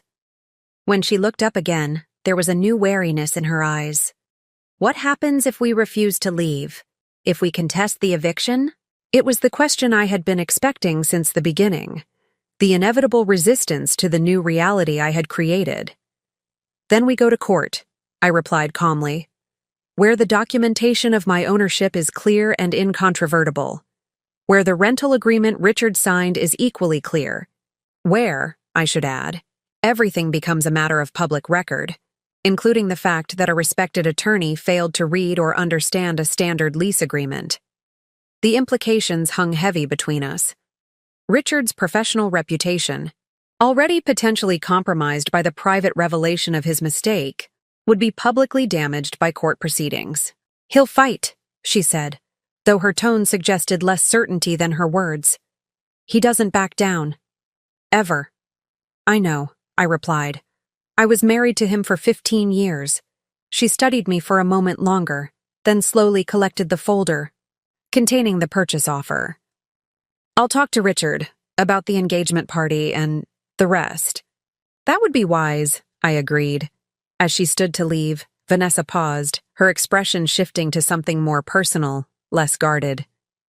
Can I ask you something? Not about the house or Richard, but woman to woman? I nodded, curious despite myself. Does it get easier? She asked, her voice softer than I had ever heard it. Living with the knowledge that someone could just walk away, after years together, as if it meant nothing. The question caught me off guard, both in its vulnerability and its implication. Was she already seeing in Richard what had taken me 15 years to recognize? The capacity for sudden, complete emotional detachment. "It doesn't get easier," I answered honestly. "But you get stronger. You rebuild yourself piece by piece until one day you realize you're standing on your own foundation again." Something like recognition flickered in her eyes, quickly masked but unmistakable. She nodded once, a sharp, decisive movement. Then, turned and walked out of my office without another word. I sat motionless after she left, trying to process the unexpected turn our conversation had taken. Behind Vanessa's polished exterior and practiced confidence, I had glimpsed something I recognized all too well: the first seeds of doubt, the earliest cracks in the foundation of certainty. For the first time, I wondered if Vanessa might be more of a casualty in Richard's story than I had initially believed. Not innocent, certainly. She had knowingly entered a relationship with a married man, but perhaps not the calculating homewrecker I had imagined in my darkest moments. My phone chimed with a message from Michael. "Lunch, I'm downtown and could use friendly company." The invitation brought a small smile to my face, a welcome interruption to the heaviness of the morning. I typed back a quick acceptance, grateful for the prospect of ordinary conversation after the emotional complexity of Vanessa's visit. As I gathered my things to meet Michael, I reflected on the unexpected strength I had found in this confrontation.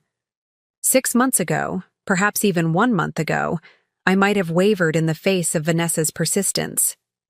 I might have accepted the generous offer, telling myself it was the practical choice, the path of least resistance. But today, I had stood firm.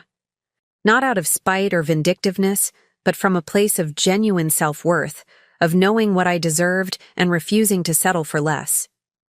It was a small victory, perhaps, in the grand scheme of things, but it felt significant. A marker of how far I had come since the day Richard's text message had shattered my world. For the first time in longer than I could remember, I was the one setting the terms of my life.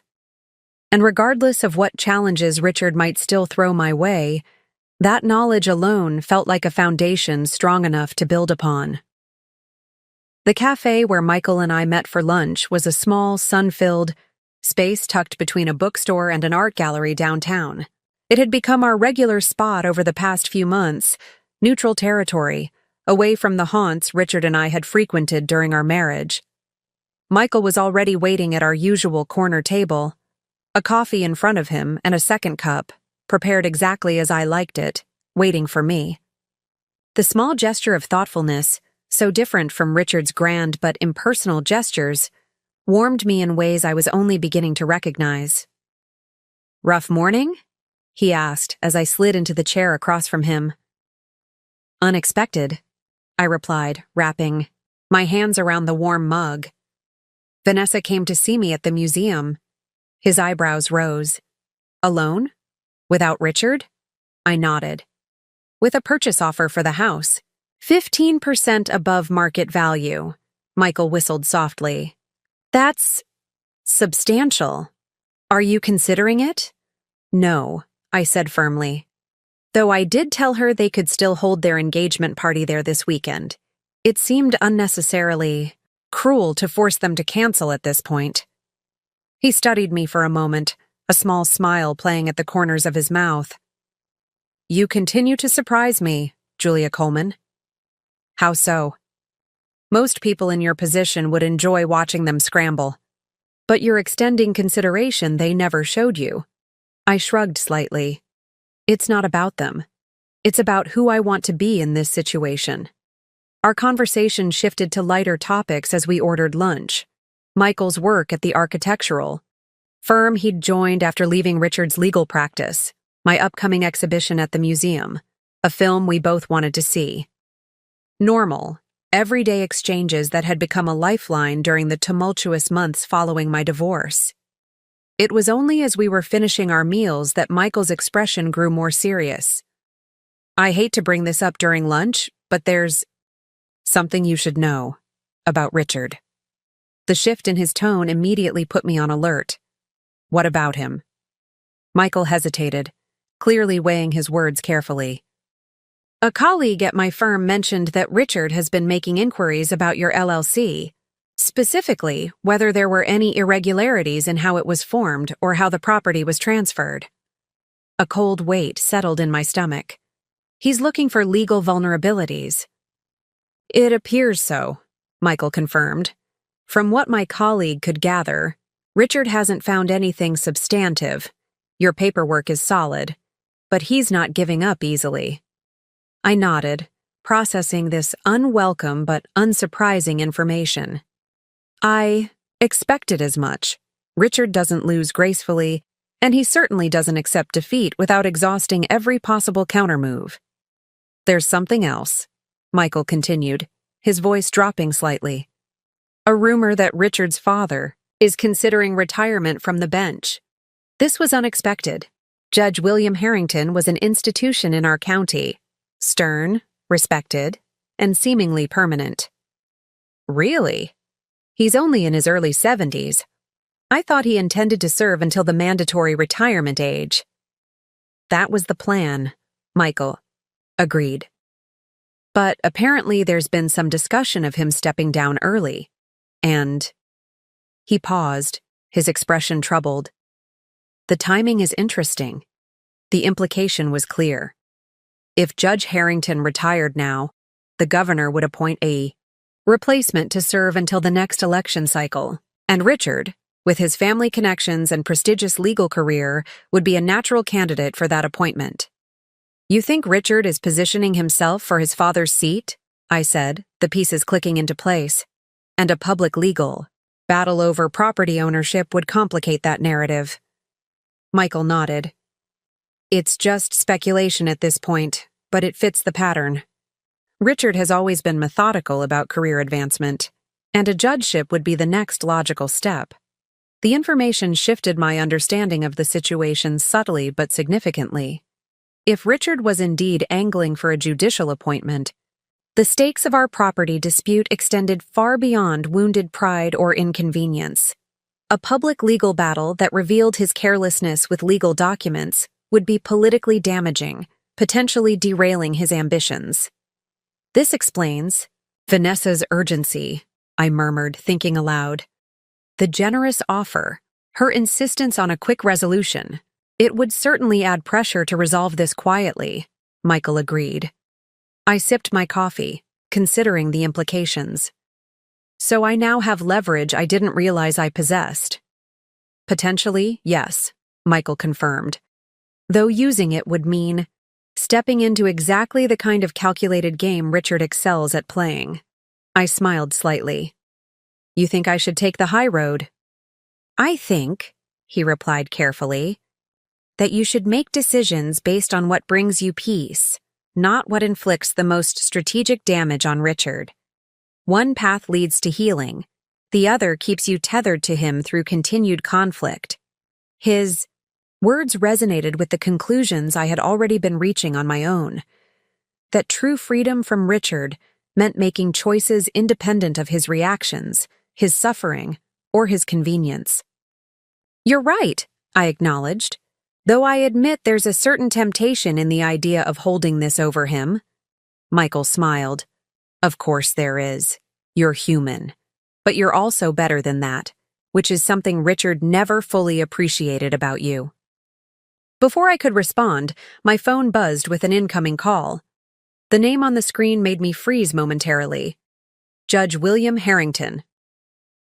In 15 years of marriage to his son, my father-in-law had called me directly perhaps a dozen times, always for specific purposes related to family obligations or social functions.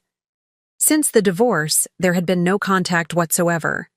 I should take this, I said to Michael, who nodded in understanding.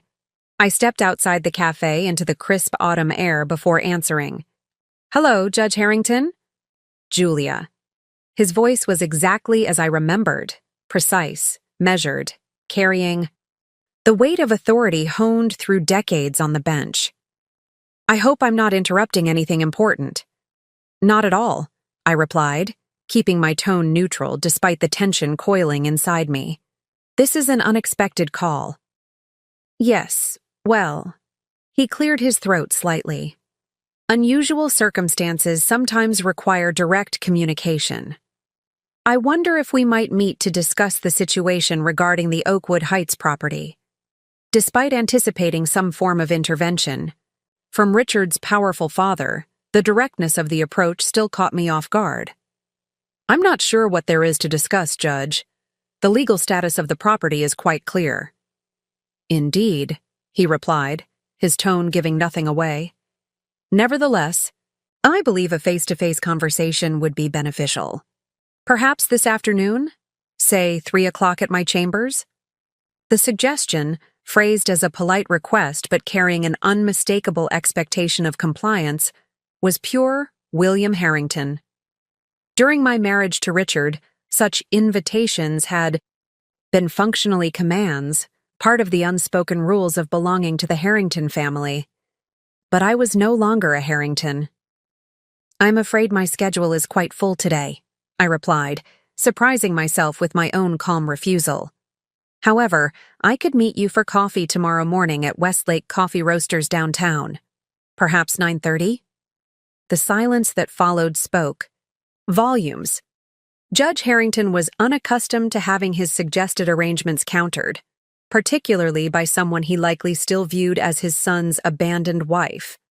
"Very well," he said finally, his tone cooler than before. "Tomorrow at 9:30. Westlake Coffee Roasters? I'll see you then," I replied, ending the call before he could reclaim control of the conversation. I stood motionless for a moment, processing what had just occurred.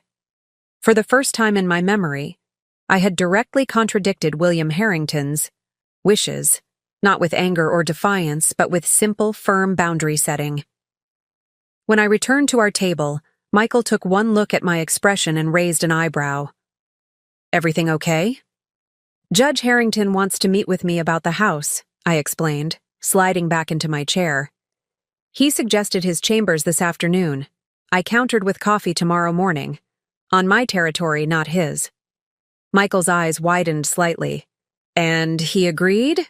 "He did," I confirmed, still somewhat surprised myself, though I doubt he was pleased about it. A slow smile spread across Michael's face. "Julia Coleman continues her streak of surprising me. There was a time when you would have rearranged your entire schedule to accommodate a Harrington summons." He was right, of course. For years, I had oriented my life around the expectations and conveniences of the Harrington family, their social calendar, their traditions, their implied hierarchy of importance. The simple act of suggesting an alternative meeting time and place represented a small but significant shift in how I viewed myself in relation to them. "Things change," I said simply. Michael nodded, his expression thoughtful. "They certainly do. The question is, what do you think Judge Harrington wants from this meeting?" I considered this, trying to anticipate the approach Richard's father might take. Best case scenario? He's going to try to broker some kind of compromise that saves face for Richard. Worst case? He'll attempt to intimidate me into backing down completely. "And how do you plan to respond?" I met Michael's gaze, feeling a calm certainty settle over me. "The same way I've been responding all along, by standing my ground and remembering that I'm no longer the woman who accommodates the Harringtons at the expense of herself." The unexpected shift in dynamics, from being at the mercy of Richard's anger to holding leverage in his political ambitions, from complying with his father's expectations to setting my own terms, felt like stepping into a new version of myself. Not hardened or bitter, but clear-eyed and grounded in my own worth. Tomorrow's meeting with Judge Harrington would be a test of this emerging strength. But for the first time, I was approaching a confrontation with the Harrington family without fear or uncertainty, simply the quiet confidence of knowing exactly where I stood and why. Westlake Coffee Roasters was already buzzing with morning activity when I arrived 15 minutes early for my meeting with Judge Harrington. I deliberately chose a table near the back, Private enough for conversation, but public enough to prevent the kind of intimidation tactics that might have occurred in his chambers. I ordered my usual coffee and, after a moment's consideration, requested Judge Harrington's preferred drink as well. Black coffee with a single precise teaspoon of sugar, no more, no less. It was a small courtesy, but one that acknowledged our shared history without conceding any ground. At precisely 9:29, the door opened, and William Harrington entered the cafe. Even at 72, he cut an imposing figure, tall, immaculately dressed in a tailored gray suit, his silver hair perfectly groomed. He carried himself with the confidence of a man accustomed to commanding respect, his gaze sweeping the room until it landed on me. Several patrons recognized him, nodding deferentially as he passed. In a town the size of Westlake, the Harrington name carried weight that extended far beyond the courtroom.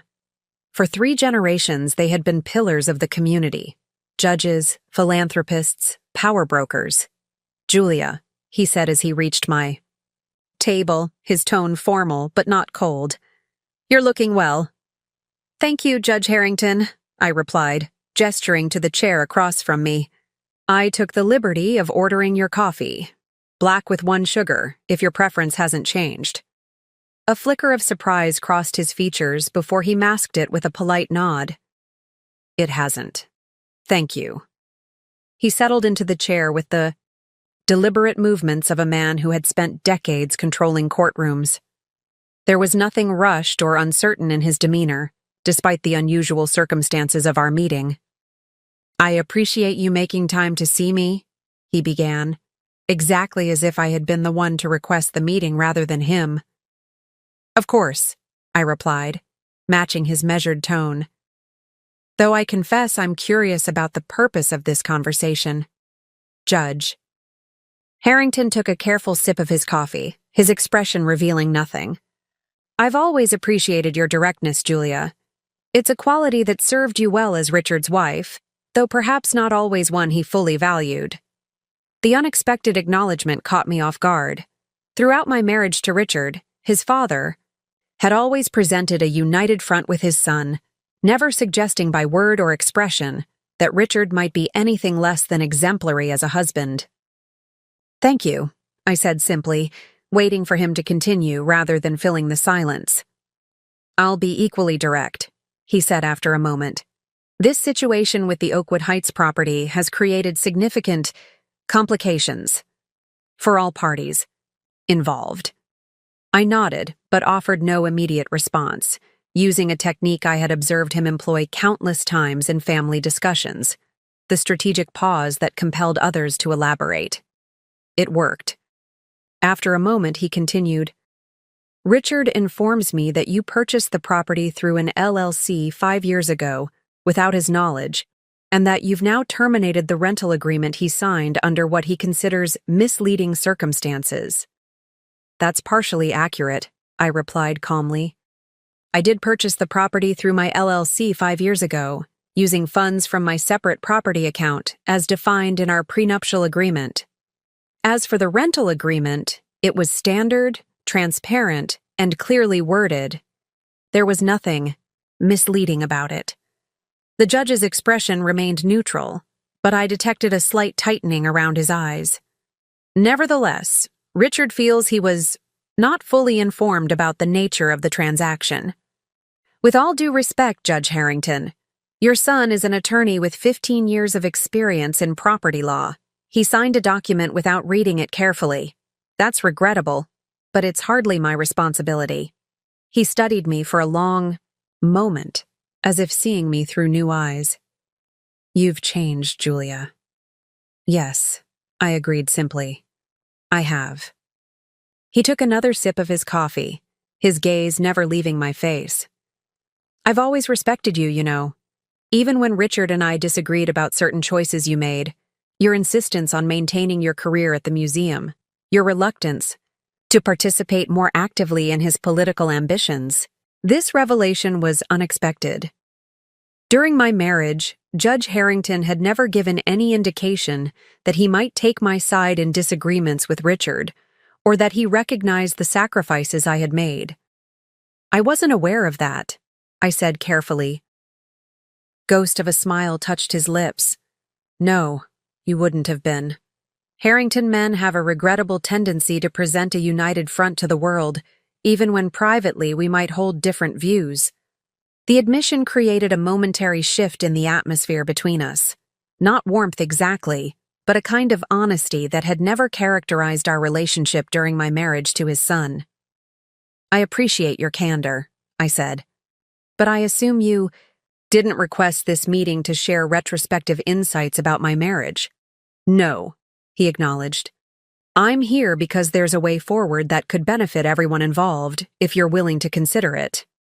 And there it was, the real purpose of this unexpected olive branch. Not genuine reconciliation or acknowledgement of past wrongs, but a negotiating tactic. I'm listening, I said, my tone cooler than before.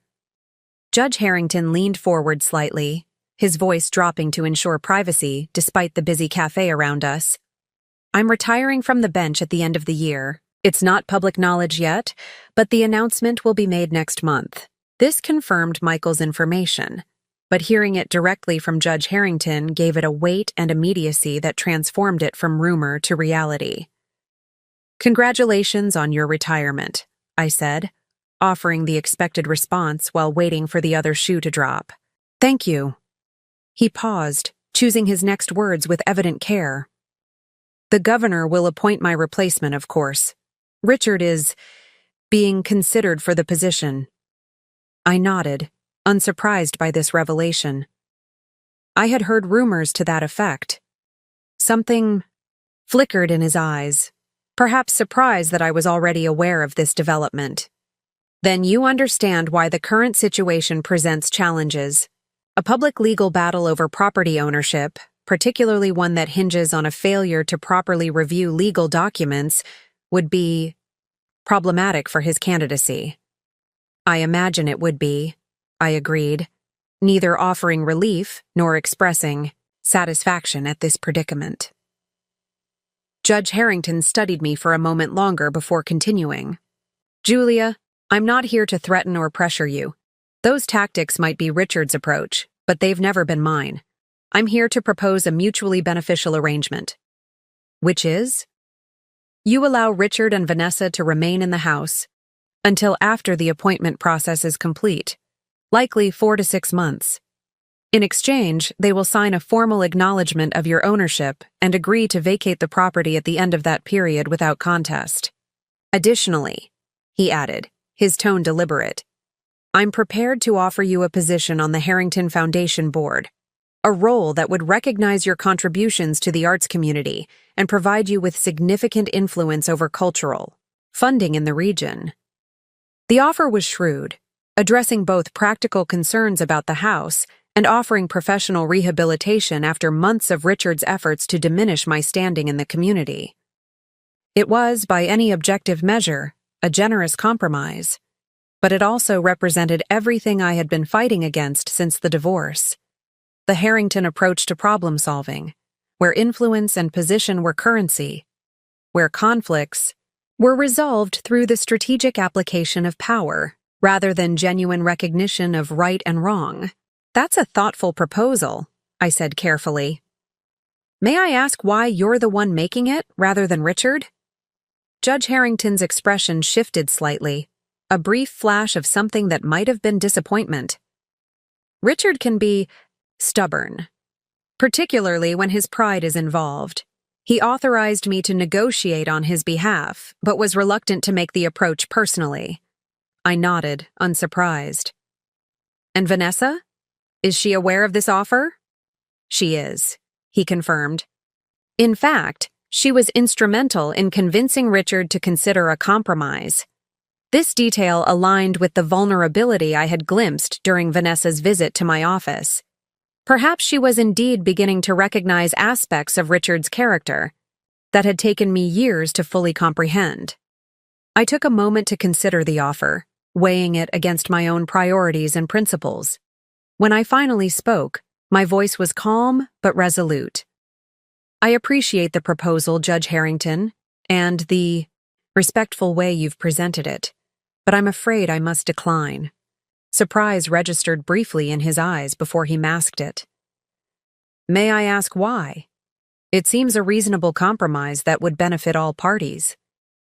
Because accepting it would mean once again adjusting my life to accommodate Richard's ambitions and convenience, I explained quietly.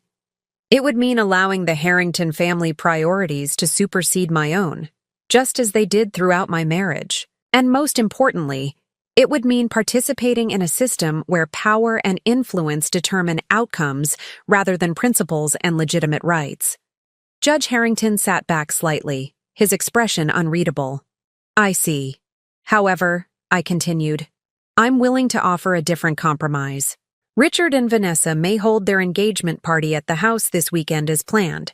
Following that, they will have until the end of the month, not 30 days, but the end of this calendar month, to vacate the property. I will make no public statements about the ownership situation unless directly asked, and even then, I will be discreet and avoid any mention of Richard signing documents without reading them. The judge considered this for a long moment, his fingers tapping lightly against his coffee cup. That's substantially less time than what we proposed. Yes, I agreed. But it's still a compromise from the original 30-day period, and it removes the risk of public embarrassment that Richard seems most concerned about. Another silence stretched between us as Judge Harrington weighed my counteroffer.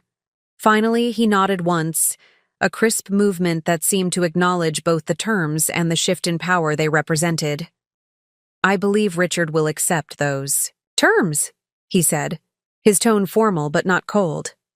I'll convey your offer and confirm his agreement by the end of the day. Thank you, I replied simply.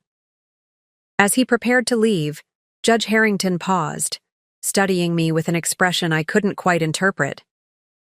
May I speak candidly, Julia? Not as Richard's father or as a judge, but simply as someone who has known you for 15 years?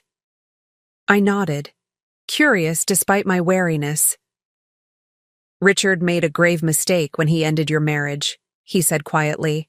One I suspect he will come to regret far more deeply than he currently realizes. The unexpected statement hung in the air between us, an acknowledgement I had never expected to hear from a man whose loyalty to his son had always seemed absolute. Thank you for saying that, I replied, genuinely touched by the admission. Judge Harrington nodded once more, then rose to leave. As he did, he extended his hand, a formal gesture, but one that carried a respect that had been absent in our previous interactions. I wish you well, Julia. Truly. I shook his hand, feeling the balance of power shift once more, not through confrontation or victory, but through the simple act of standing firmly in my own truth and worth. Likewise, Judge Harrington, I replied. Enjoy your retirement. As I watched him leave the cafe, I realized that for the first time in our 15-year acquaintance, we had met as equals rather than as patriarch and daughter-in-law. It was a small shift in the grand scheme of things, but one that represented everything I had been fighting to reclaim since the day Richard's text message had shattered my world. The weekend of Richard and Vanessa's engagement party arrived with a crystalline autumn clarity, the sky an impossible blue against the fiery colors of turning leaves. I had received formal confirmation from Judge Harrington that Richard had accepted my terms, grudgingly, I suspected, but accepted nonetheless. I had no intention of attending the party, of course. While I had granted permission for the event to proceed in my house, I drew the line at witnessing the celebration of their relationship. Instead, I planned a quiet evening at home with a new novel and a bottle of wine I'd been saving for a special occasion. The day of the party, however, brought an unexpected development in the form of a text message from Eleanor Blackwood, my real estate agent and friend. You might want to be available around 9 p.m. tonight. Trust me on this one. I stared at the cryptic message, uncertain what to make of it. Eleanor was not given to drama or intrigue, which made her mysterious suggestion all the more intriguing. After a moment's hesitation, I replied simply, "Should I be concerned?" Her response came almost immediately. Not concerned, just available. I'll call you. I spent the day in a state of mild curiosity, completing errands and household tasks, while occasionally wondering what Eleanor might have in mind. By evening, I had settled into my living room with my book and wine as planned, though I kept my phone close at hand. At precisely 9 o'clock, it rang. Eleanor, I answered, not bothering to hide my curiosity. What's going on? I'm at the party, she replied, her voice low as if she were speaking from somewhere private. At your house. Richard and Vanessa's engagement celebration. This was surprising. Though Eleanor had helped me purchase the property initially, I hadn't realized she was close enough to the couple to merit an invitation to their engagement party. Why? I asked, direct as always. I could almost hear her smile through the phone. Because Vanessa insisted on giving the guests a tour of their new home tonight. She's been showing off the renovations they've made, talking about their plans for future improvements. Very elaborate, very detailed, discussing how they'll convert one of the bedrooms into a nursery someday, the sunroom into Richard's home, office. My stomach tightened with an uncomfortable mixture of emotions. Anger at the presumption, discomfort at the mention of a nursery given my own unsuccessful attempts to have children with Richard, and confusion about why Eleanor thought I needed to know this. That's uncomfortable, I admitted, but I'm not sure why you're calling to tell me about it. Because, Eleanor continued, her voice dropping even lower, about 10 minutes ago, Judge Harrington arrived with his wife, and Vanessa, eager to impress her future father-in-law, immediately offered to show them the renovations they've made to the master suite. I waited, sensing there was more to this story. Julia, Eleanor said, a note of barely suppressed glee entering her voice. Judge Harrington stopped her mid-tour and said, loud enough for everyone nearby to hear, Actually, Vanessa, I think you should be aware that this isn't your house to renovate. Julia owns this property. You and Richard are merely tenants with less than 2 weeks remaining on your lease. My breath caught. He said that? In front of everyone? Everyone, Eleanor confirmed. At least 15 people, including most of Richard's colleagues from the firm. You should have seen Vanessa's face. All the color drained out of it in an instant. And Richard. She paused, clearly savoring the moment. Richard looked like he'd been struck by lightning. I sat back against my couch, trying to process this unexpected twist. Judge Harrington had not only honored our agreement but had taken the additional step of publicly acknowledging my ownership in the most direct way possible. What happened next? I asked, unable to suppress my curiosity despite my mixed feelings about the situation. Chaos, Eleanor replied simply. Vanessa stammered something about a misunderstanding. Richard tried to pull his father aside, but the judge just looked at him and said, I think it's time for honesty, son. Then one of Richard's colleagues, Peterson, I think, asked if it was true, and the judge nodded and said something about respecting legitimate property rights regardless of personal relationships. The scene she described was so far beyond what I had anticipated that I found myself speechless. Judge Harrington had not merely conveyed my terms to Richard privately, he had effectively ended the charade Richard and Vanessa had been maintaining about the house in the most public way possible. The party's basically over now, Eleanor continued. People are making excuses and leaving. Richard disappeared into his study with the door closed. Vanessa is trying to maintain some semblance of hostess duties, but she looks shell-shocked. I didn't ask for this, I said quietly, more to myself than to Eleanor. I never wanted public humiliation for either of them. I know, Eleanor replied, her tone softening. But maybe this is what needed to happen, the truth coming out, with no opportunity for Richard to spin it afterward. She was right, of course. Had Judge Harrington not made this public declaration, Richard might have found a way to craft a narrative that preserved his dignity and professional reputation while quietly moving out of the house. Now, there would be no ambiguity, no room for manipulation of the facts. Thank you for letting me know, I said, still processing the implications of what had occurred. Of course, Eleanor replied. I should get back before anyone notices I'm missing, but I thought you deserved to know what happened. After we hung up, I sat motionless on my couch, the novel forgotten beside me. This very public revelation would undoubtedly complicate Richard's judicial aspirations, exactly what our agreement had been designed to prevent. Yet, Judge Harrington himself had been the one to create the situation. My phone chimed with a text message from Michael. Heard what happened at the party. You okay? News traveled fast in Westlake, especially when it involved the Harrington family. I typed back, I'm fine. Processing. How did you hear? His response came quickly. A colleague is there. Called me right after it happened. Want company? I considered the offer for a moment, then replied, Yes, I could use a friend right now. While waiting for Michael to arrive, I tried to untangle my complicated feelings about the evening's events. There was a certain vindication in Richard and Vanessa's public exposure, a satisfaction in knowing that the truth had been acknowledged, openly rather than hidden behind carefully crafted narratives. But there was also discomfort. I had never sought to humiliate them, only to reclaim what was rightfully mine. The public nature of tonight's revelation crossed a line from justice into something that felt uncomfortably like revenge, even though I hadn't orchestrated it. The doorbell rang, interrupting my thoughts. I opened it to find Michael standing there, 2 containers of gelato in hand.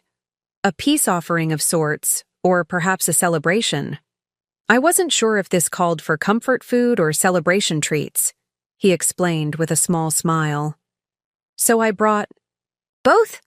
I stepped aside to let him in, grateful for his presence. I'm not entirely sure myself.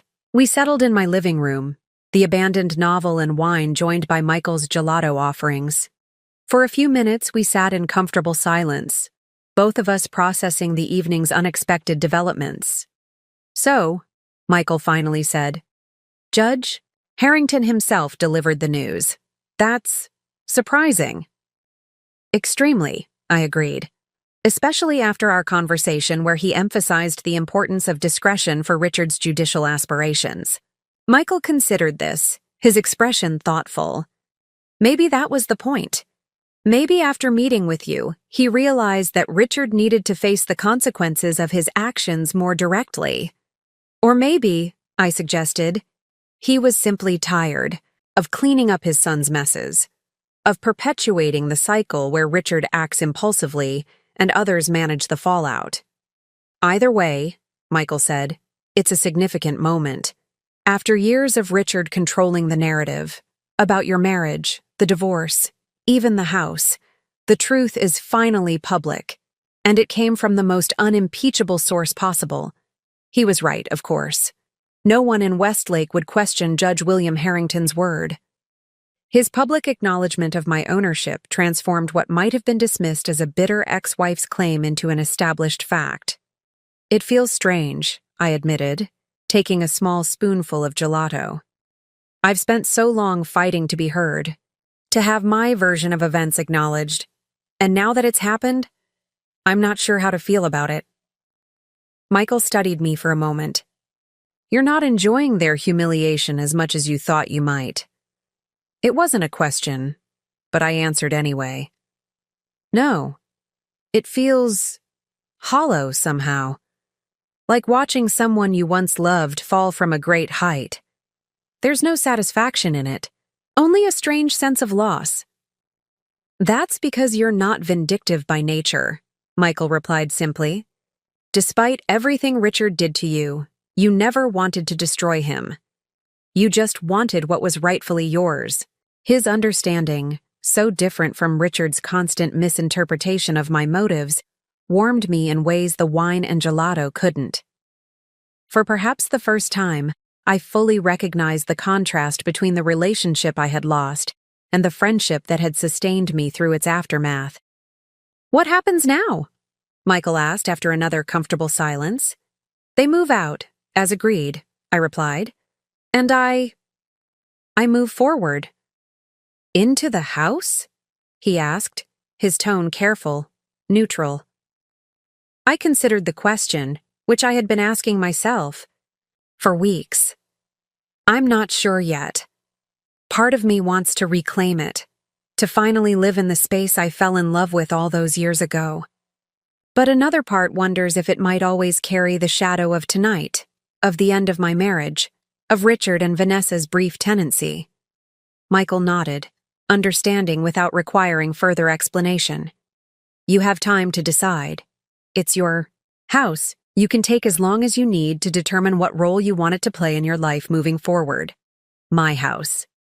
After months of legal maneuvering and emotional confrontation, those two simple words carried a weight and resonance that encompassed everything I had been fighting for.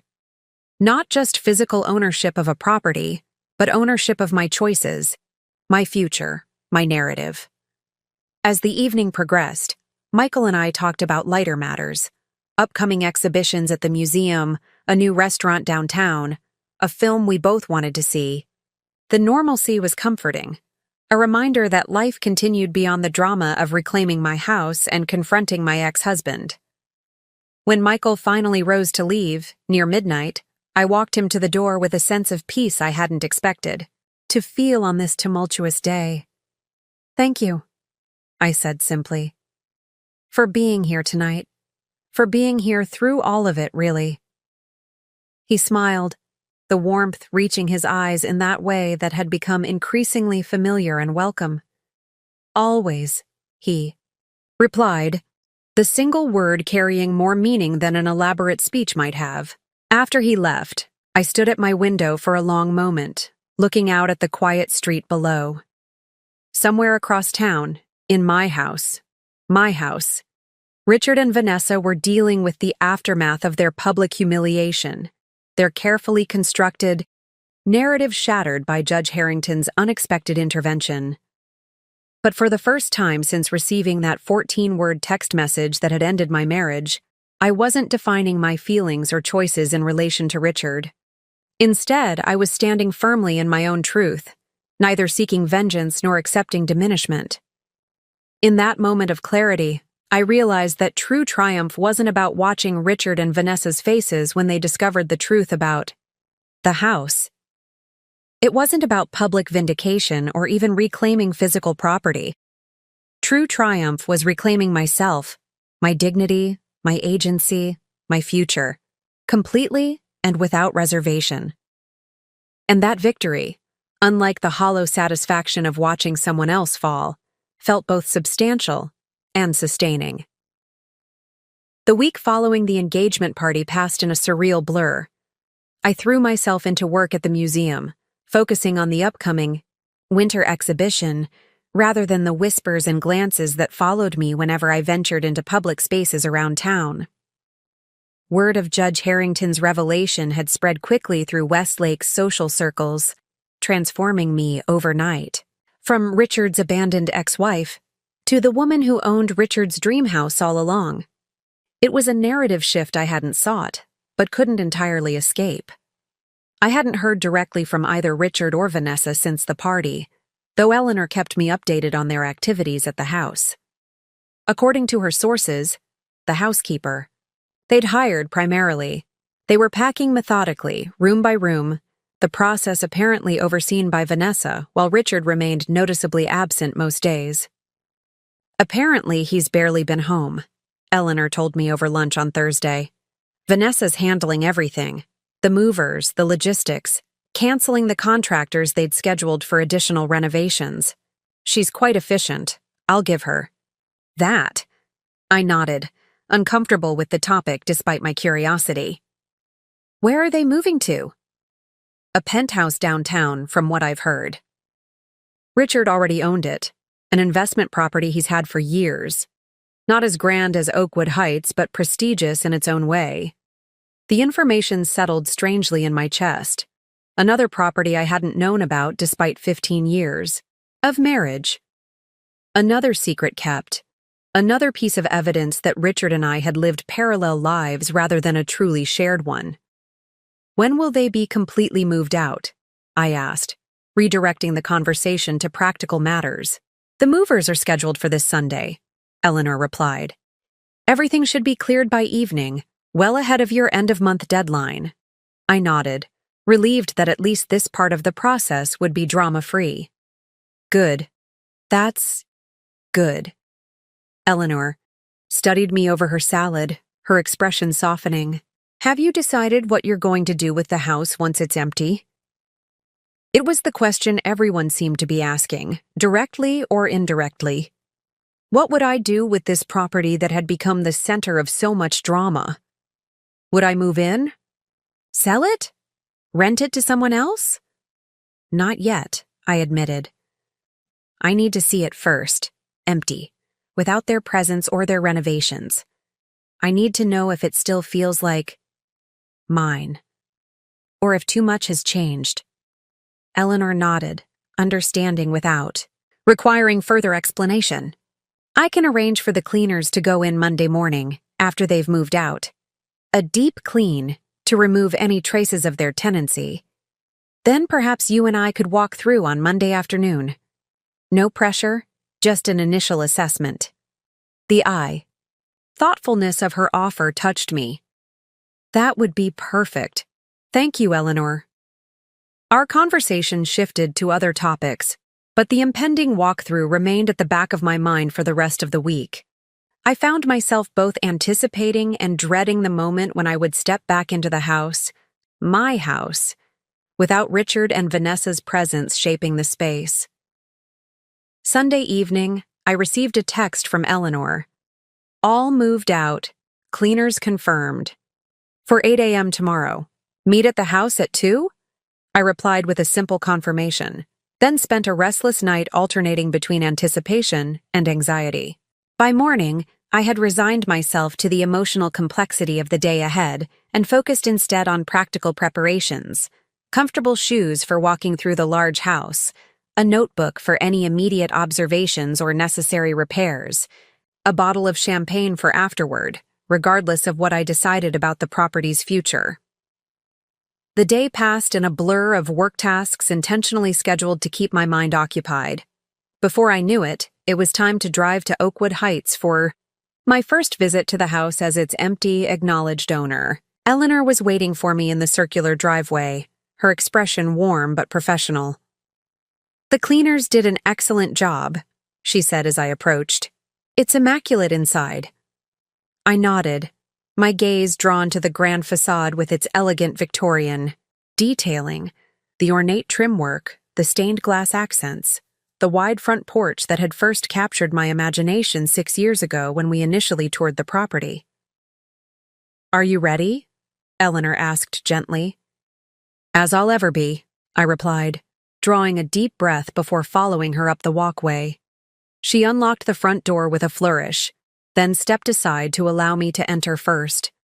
"Welcome home, Julia," officially. I stepped across the threshold, into the grand foyer, immediately struck by the quality of light streaming through the stained glass windows above the door. It cast jewel-toned patterns across the marble floor, exactly as I remembered from my first viewing of the property years ago. The house was indeed immaculate, but also strangely hollow, caught between its past as a historic property, its brief tenure as Richard and Vanessa's showcase, and its undefined future. I moved slowly from room to room, Eleanor following at a respectful distance, allowing me to absorb the space without commentary. In the living room, the modern art Vanessa had installed was gone, leaving faint outlines on the walls where it had hung. The sleek furniture had been removed, revealing the original herringbone hardwood floors that had been partially obscured by their oversized sectional sofa. The kitchen gleamed with high-end appliances they had installed, perhaps the one renovation I might keep? I noted mentally, but felt sterile without the warmth of everyday use. Upstairs, the master suite had been stripped of the designer bedding and dramatic light fixtures Vanessa had chosen, returning to its original proportions and architectural details. Standing in the center of the room, I tried to imagine myself living here, waking in this space, making it truly mine for the first time. It was as we were completing our tour, descending the grand staircase back to the foyer, that I noticed it, an envelope propped against the newel post at the bottom of the stairs. My name was written across the front in a flowing script I didn't recognize. "That wasn't there when I checked earlier," Eleanor said, frowning slightly. "The cleaners must have missed it." I picked up the envelope, turning it over in my hands. It wasn't sealed, merely folded closed. After a moment's hesitation, I opened it and withdrew a single sheet of expensive stationery. The note inside was brief, written in the same elegant handwriting as my name on the envelope. Julia. I thought about leaving without a word, but that felt like repeating Richard's mistake, ending something significant without proper acknowledgement. The house is yours, as it always was.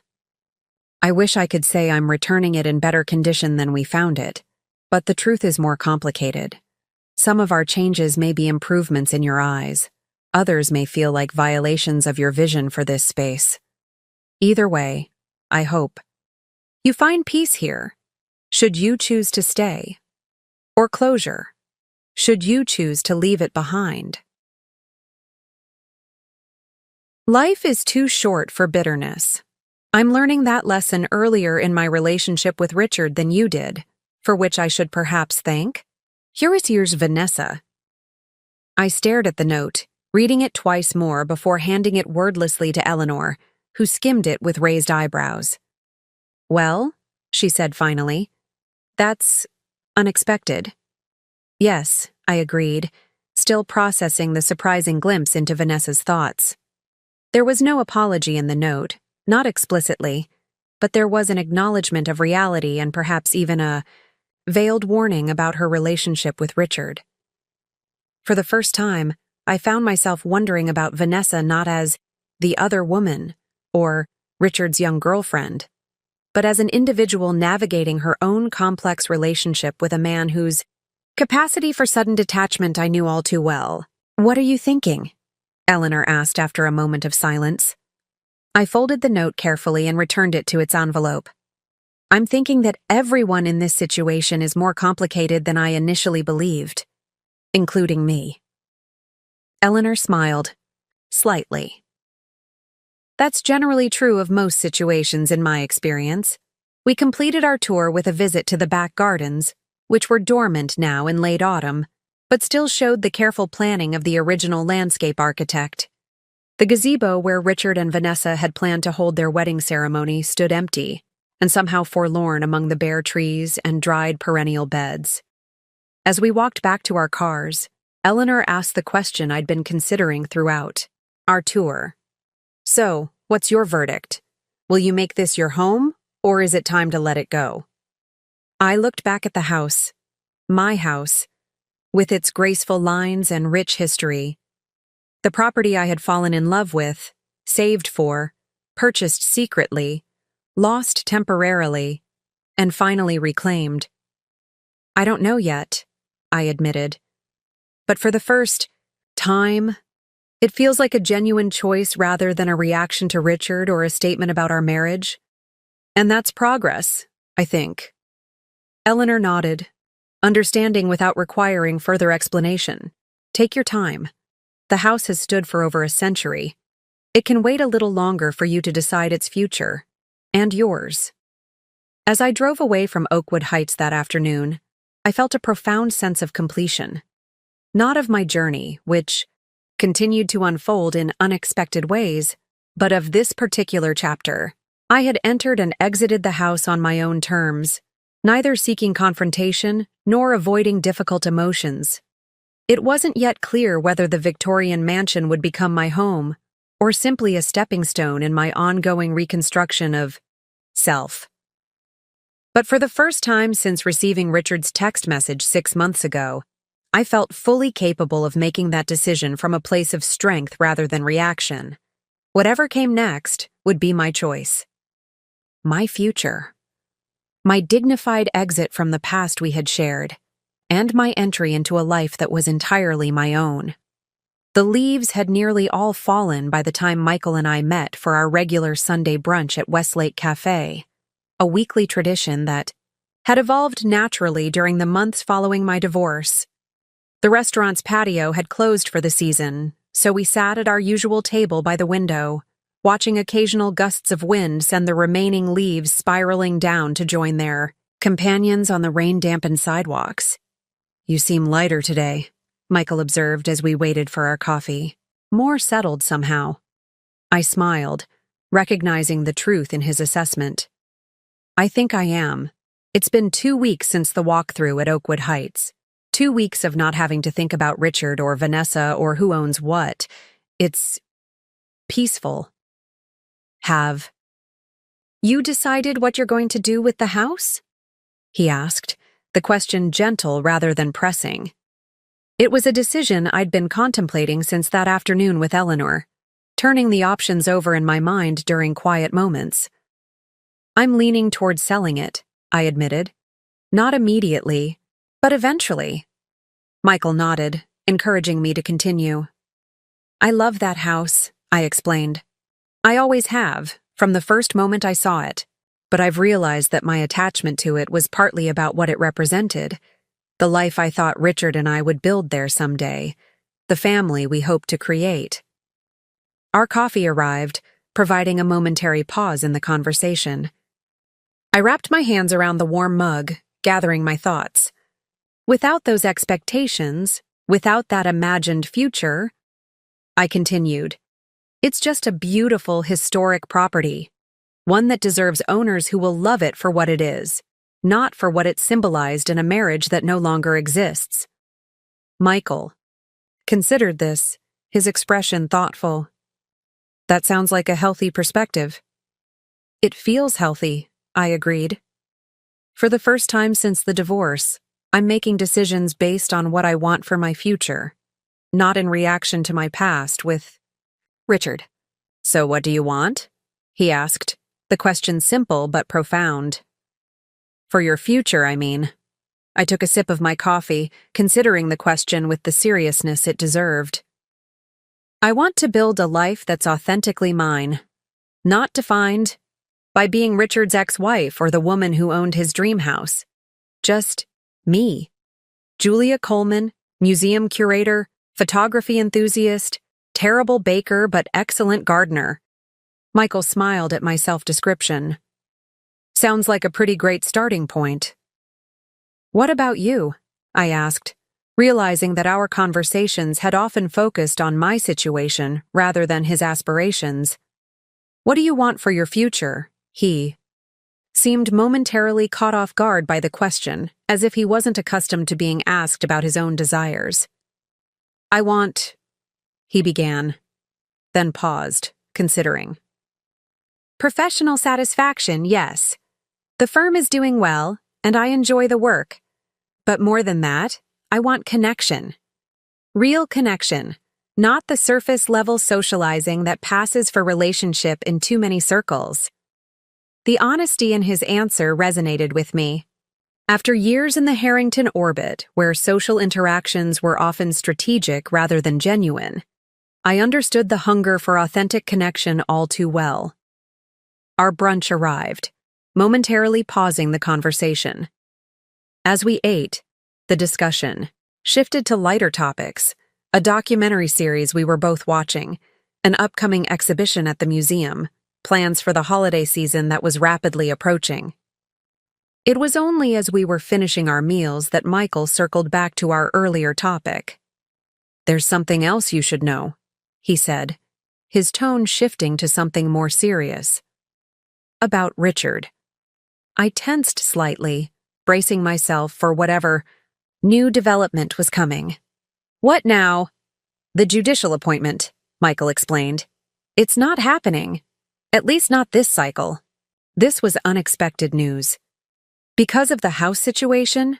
The public revelation at the engagement party?" "Partially," Michael confirmed. "But there's more to it. Apparently, some irregularities came to light during the vetting process. Nothing criminal," he added quickly, seeing my expression. "But some questionable ethical choices in past cases. Clients who received preferential treatment. Cases settled under unusual circumstances." I processed this information slowly. During our marriage, I had occasionally heard whispers about Richard's aggressive tactics, his willingness to push boundaries in service of winning cases.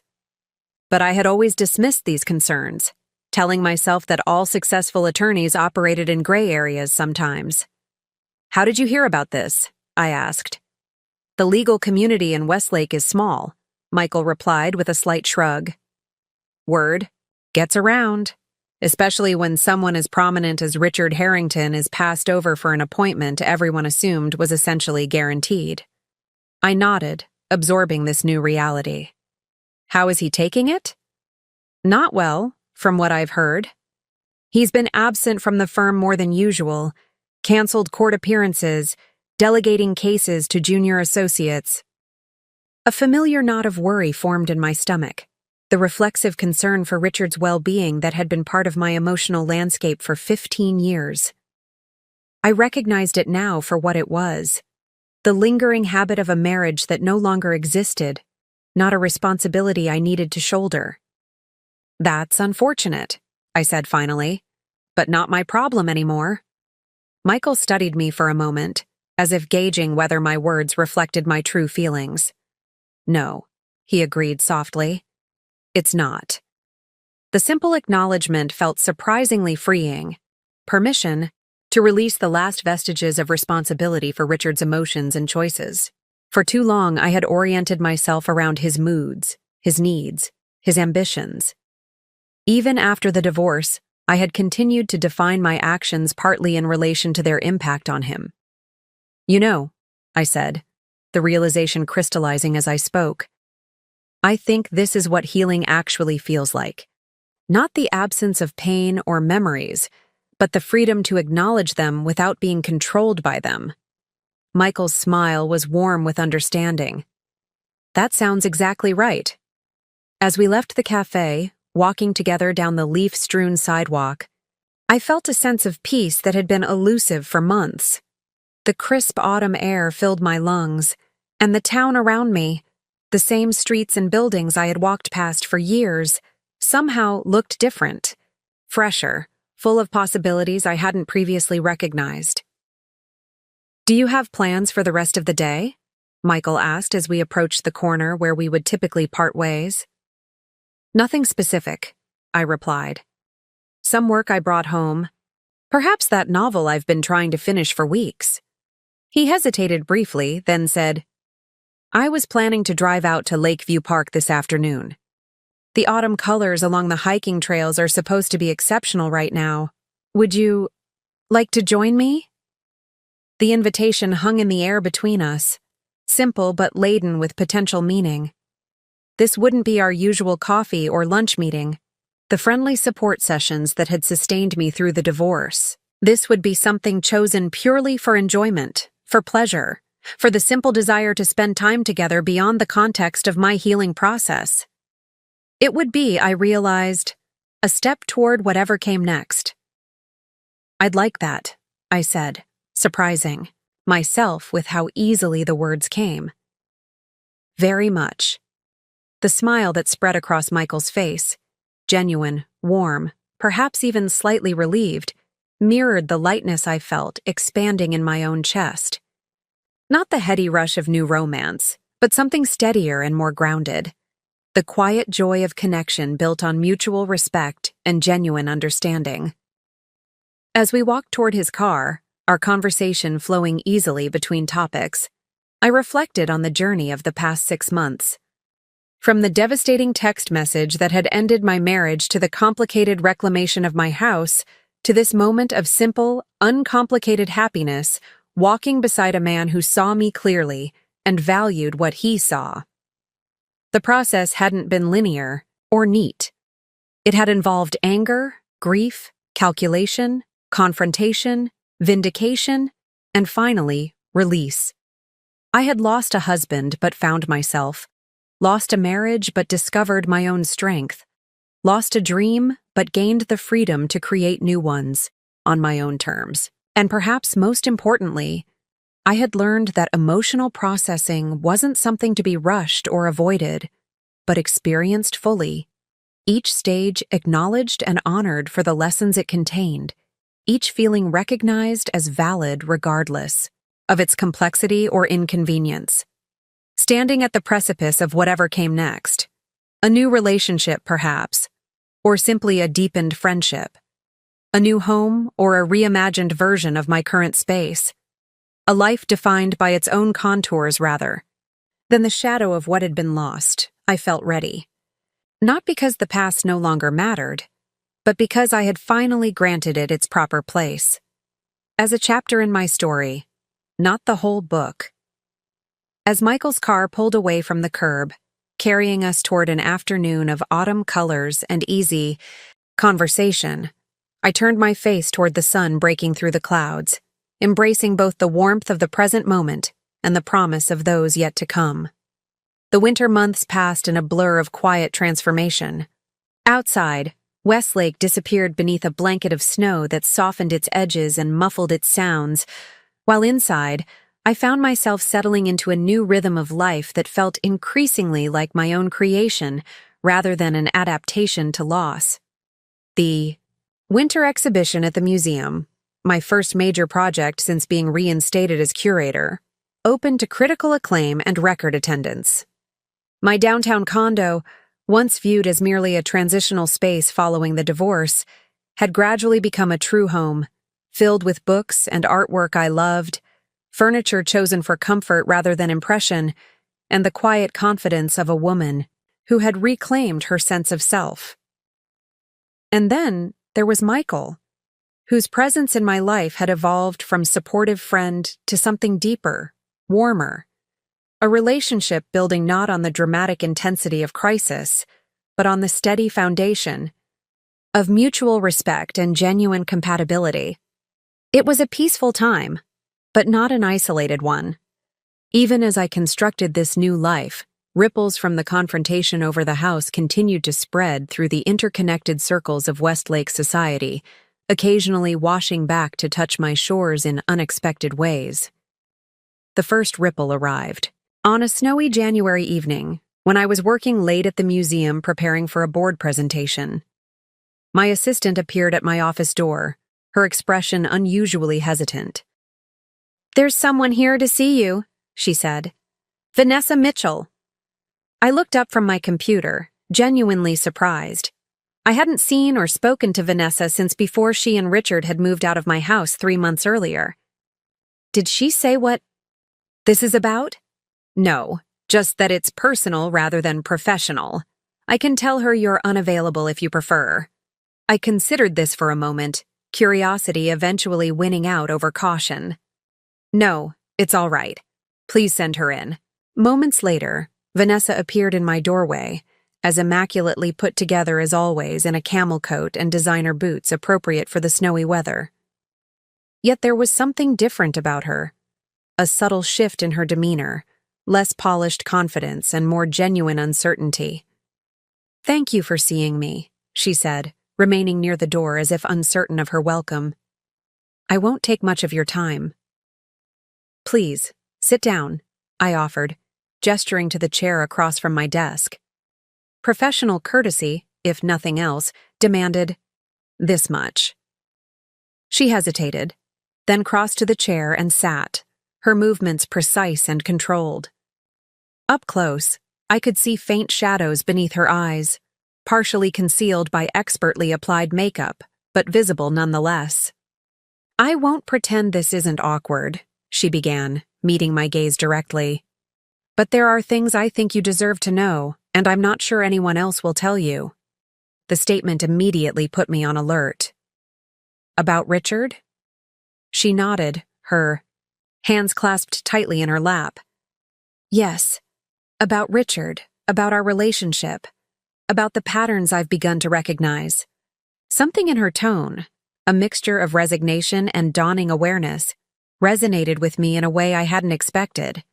It was the voice of a woman coming to terms with difficult truths about someone she loved. "I'm listening," I said, my initial, wariness softening slightly. Vanessa drew a deep breath, as if gathering courage. "Richard and I are no longer together. The engagement is off." Though surprised, I kept my expression neutral. "I'm sorry to hear that," I said, the polite response coming automatically. A small, sad smile touched her lips. "Are you? You have every right not to be." "Contrary to what you might believe," I replied carefully, "I've never wished unhappiness on either of you. Accountability, yes. Suffering, no."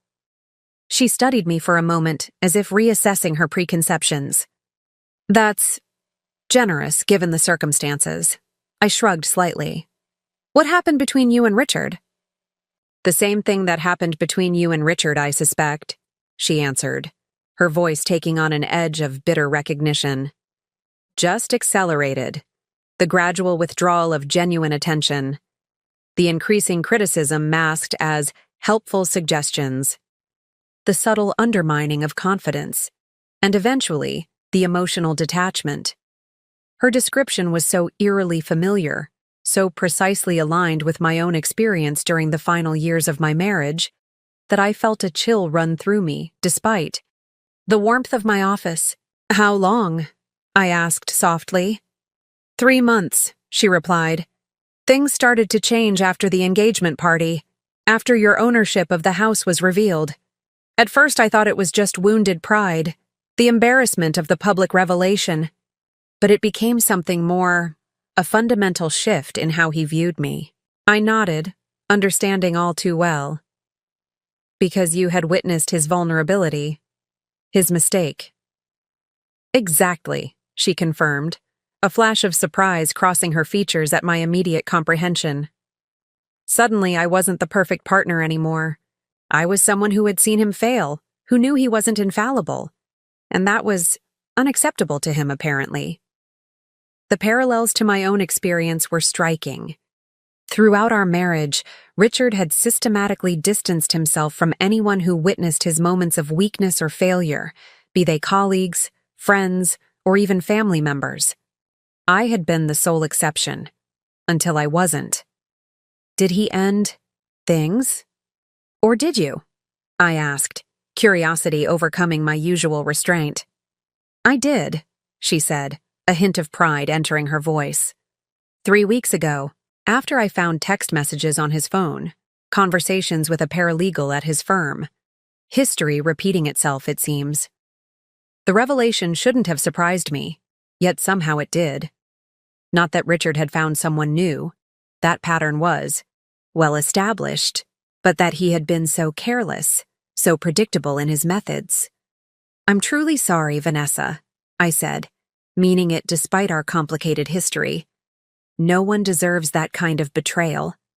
She nodded, accepting the sympathy without comment.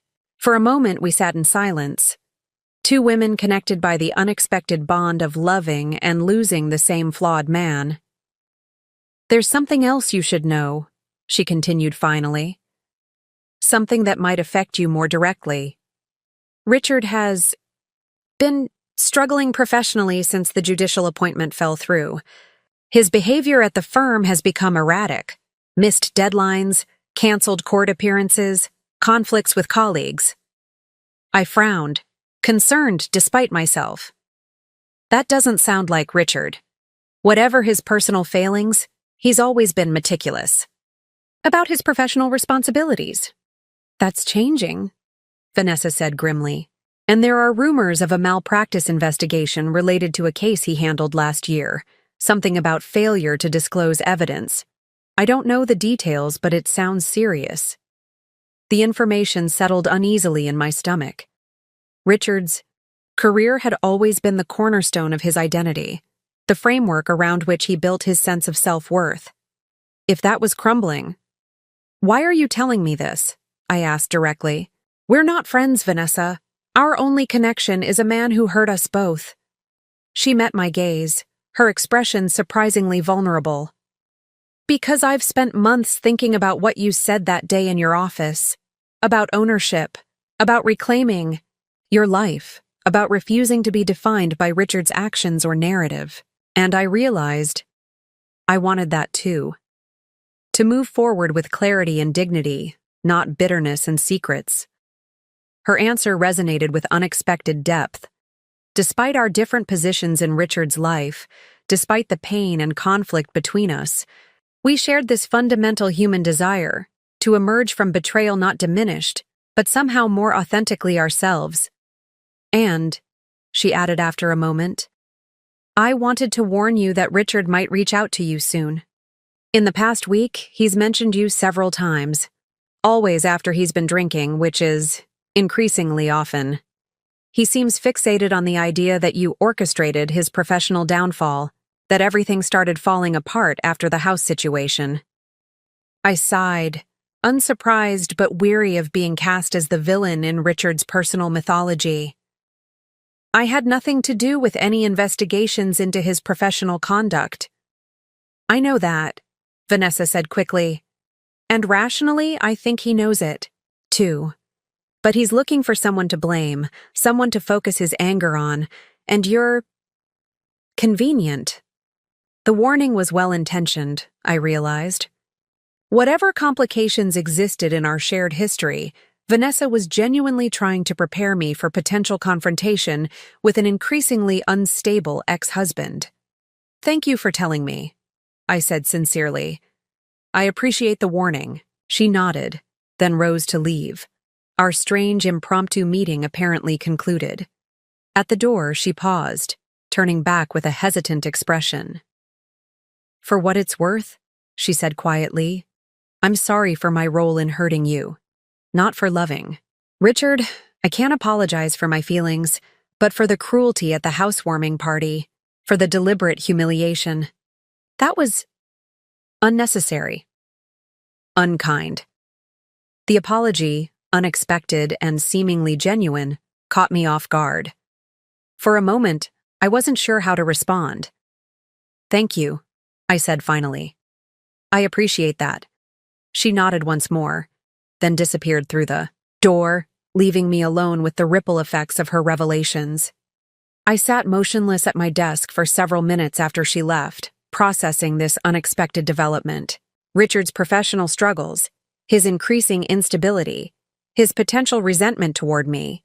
None of it was my responsibility, yet all of it affected me in subtle, indirect ways.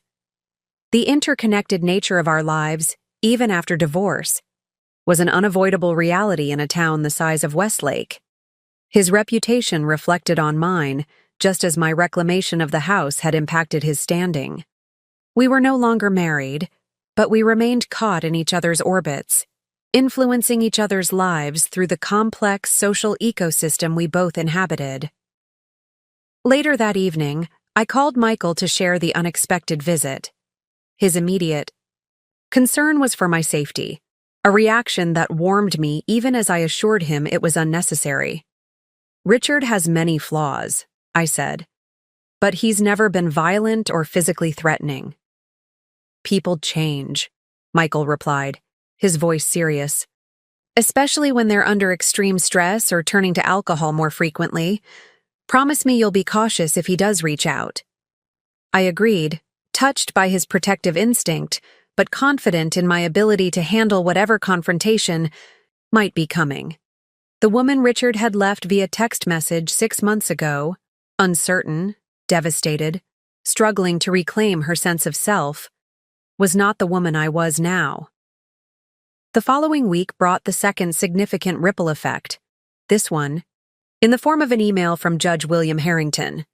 The subject line was simple: property inquiry. Julia. I hope this message finds you well. My retirement becomes official next month, and Martha and I have begun considering our next chapter. We're planning to downsize from our current residence, which has become unnecessarily large for just the two of us. During this process, my thoughts have turned repeatedly to the Victorian property on Oakwood Heights. I've always admired the architecture and historical significance of that house, even when Richard was dismissive of its potential years ago. If you have not yet determined your long-term plans for the property, I would like to inquire whether you might consider selling it to Martha and me. We would, of course, offer fair market value plus a premium to acknowledge the property's special significance. Please understand that this inquiry comes from Martha and me personally, not on Richard's behalf. In fact, he is unaware of our interest, and we would prefer to keep it that way for the time being, given the complicated history involved. I've always respected your integrity and directness, which is why I'm approaching you openly about this possibility. If you're not interested in selling at this time, I completely understand and will not raise the matter again.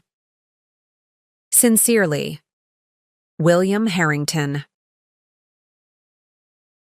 I read the email twice, surprised by both its content and its respectful tone. The irony was impossible to miss. Richard's father expressing interest in the very house his son had initially dismissed, then desperately tried to claim, and finally lost in a public humiliation. The request required careful consideration. Selling to the Harringtons would create yet another complex connection to my former in-laws, at a time when I was finally establishing independence from their family. Yet there was something appealing about the possibility of the house being owned by people who genuinely appreciated its historical significance and architectural integrity. After several days of reflection, I composed a thoughtful response. Judge Harrington, thank you for your email and your interest in the Oakwood Heights property.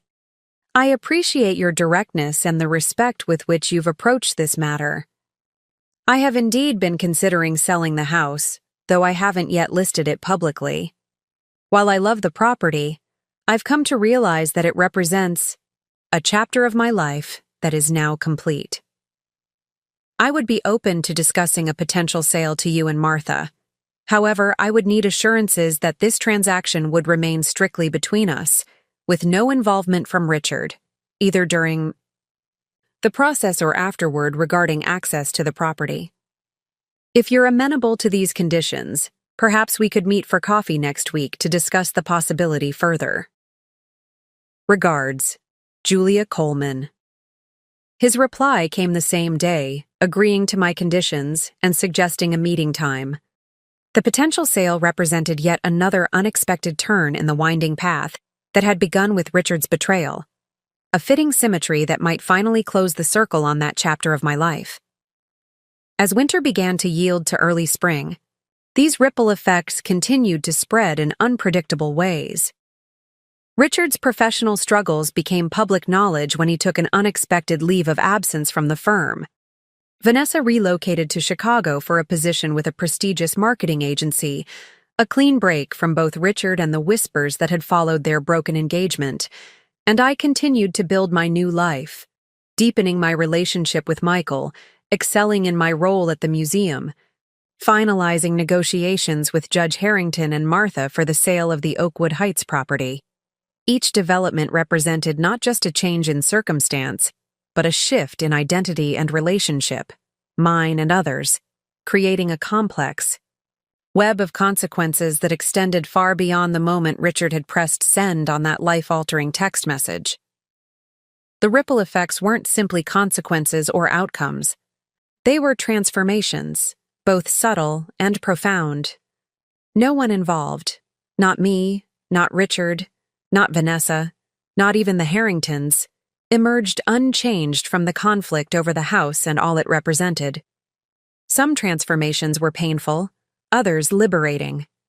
Some connections were irrevocably broken, while new ones formed in unexpected places. But all of them, collectively, illustrated a fundamental truth I had been learning throughout this journey. That even our most private betrayals and victories create ripples that touch countless shores beyond our own. 1 year to the day after receiving Richard's 14-word text message ending our marriage, I stood in the empty foyer of the Oakwood Heights house for the last time. Sunlight streamed through the stained glass accents above the door, casting jewel-toned patterns across the marble floor, just as it had the first time I'd toured the property all those years ago. The closing on the sale to Judge Harrington and Martha was scheduled for tomorrow morning. Tonight was my final opportunity to say goodbye to the house that had played such a pivotal role in my journey from devastated ex-wife to the woman I had become. I moved slowly through the rooms, each one echoing with emptiness, yet somehow full of memory. In the grand living room, I remembered my first vision of how it could look with the right furniture and art. In the kitchen, I recalled planning elaborate dinner parties that would never happen. In the master bedroom, I had once imagined peaceful mornings and intimate evenings in a marriage that had already been quietly fracturing beneath the surface of my awareness. Yet alongside these bittersweet recollections were newer, stronger memories. Standing my ground against Richard's intimidation tactics in the study. Watching Vanessa's confidence crumble when she learned the truth about ownership. Walking through the empty rooms with Eleanor after they moved out, reclaiming the space as truly my own. The house had witnessed both my deepest disappointments and my most empowering moments of growth. Letting it go felt less like a loss and more like a conscious, deliberate release, a recognition that its role in my story was complete. My phone chimed with a text message from Michael. "Finished at work? Still meeting at the house? I can bring dinner." I smiled, typing back a quick confirmation. Michael had understood my need for this final, private goodbye to the property, offering to join me afterward to help mark the transition with our own small ritual of closure. As I waited for his arrival, I wandered out to the back garden, where early spring bulbs were pushing through the soil in defiance of the occasional lingering frost. New life emerging from winter's dormancy seemed an appropriate metaphor for my own journey over the past year. The sound of the front door opening announced Michael's arrival. Moments later, he appeared on the back porch, a picnic basket in one, hand and a bottle of champagne in the other. "I thought we could have our own private farewell party," he explained with a smile. "A proper goodbye to the house, but also a celebration of everything that's happened since you reclaimed it." The thoughtfulness of the gesture touched me deeply. This was the fundamental difference between Richard and Michael. One had viewed me as an extension of himself, while the other saw and respected me as a complete, independent person with my own emotional needs and journey.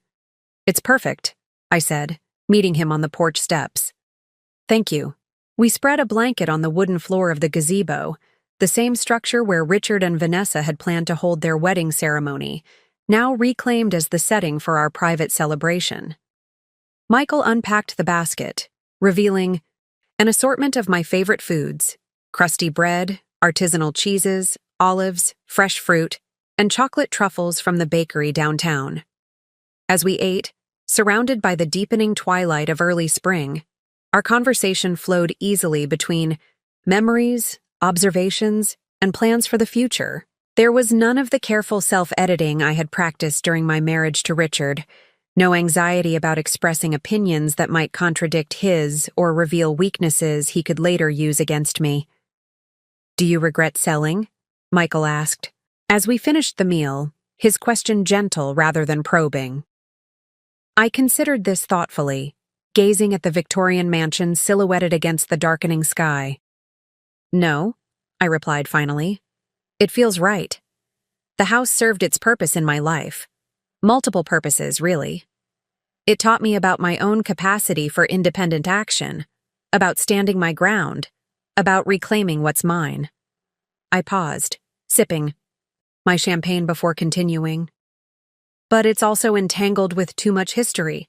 My marriage to Richard, his betrayal, the conflict over ownership. I'm ready for something that's purely mine, without those complicated associations." Michael nodded, understanding without requiring further explanation. "Have you decided what you're looking for? In your next home, I mean." The question prompted a smile, as it reminded me of the research I'd been quietly conducting over the past few weeks. "Actually, I have some ideas. I've been looking at properties downtown, not condos like my current place, but one of those historic townhouses near the museum. Something with character but more manageable than Oakwood Heights. A place I can really make my own."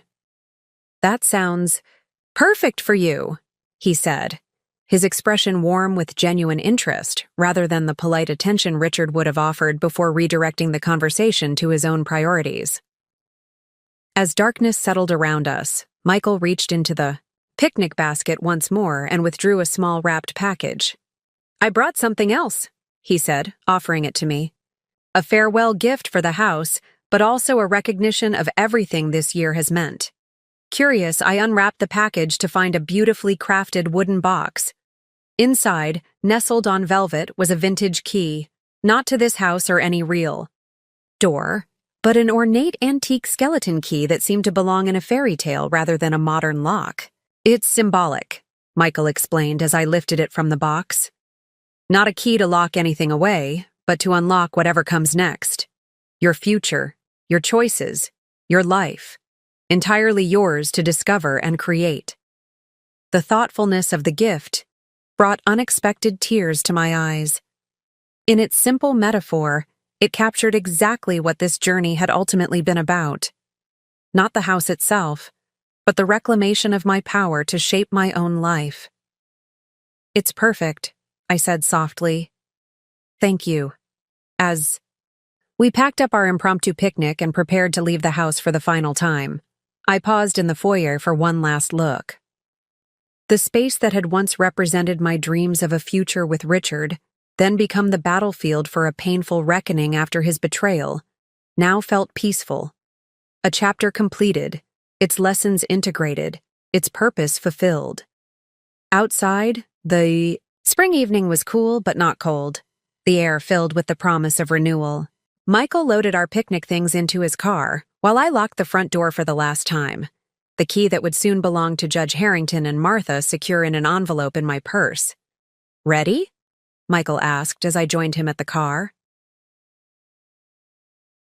The question felt weighted with meaning beyond this moment. Was I ready, not just to leave this house, but to fully embrace whatever came next? To continue building a life defined by my own choices, rather than in reaction to Richard's betrayal? "Yes," I said simply, the truth of it resonating through me with quiet certainty. "I'm ready." As we drove away from Oakwood Heights, I didn't look back at the mansion receding in the distance. Instead, my gaze remained forward, focused on the road ahead and the man beside me who had supported my journey without trying to direct it. The transformation that had begun with 14 devastating words in a text message had culminated not just in reclaiming a house, but in reclaiming myself, my autonomy, my confidence, my capacity for genuine connection uncompromised by fear or accommodation. I had emerged from the wreckage of my marriage not diminished, but expanded, not hardened, but more authentically myself. The woman who had once shaped herself to fit Richard's expectations and tolerated his subtle undermining now stood firmly in her own truth, unwilling to compromise her worth for anyone's convenience or comfort. This was the true victory, far more significant than temporary satisfaction of watching Richard and Vanessa discover who really owned their dream home. The house had been a catalyst, a crucible, a tangible representation of the intangible transformation occurring within me. Now, as spring breathed new life into Westlake and I prepared to close this chapter definitively, I recognized that the most important ownership I had reclaimed wasn't of Victorian architecture and historic grounds, but of my own story, my own values, and my own future. Whatever came next, whether in my career, my relationship with Michael, or the new home I would eventually find, it would be shaped not by reaction to past wounds, but by authentic desires and conscious choices. The betrayal that had once seemed like an ending had proven instead to be a beginning, painful and unwelcome, yes, but ultimately transformative in ways I could never have imagined on that devastating day 1 year ago. As we turned onto the main road leading downtown, Michael reached across to take my hand, a simple gesture of connection that required no words. I interlaced my fingers with his, grateful for his presence but equally grateful for my own hard-won strength that allowed me to choose this relationship rather than cling to it from fear or need.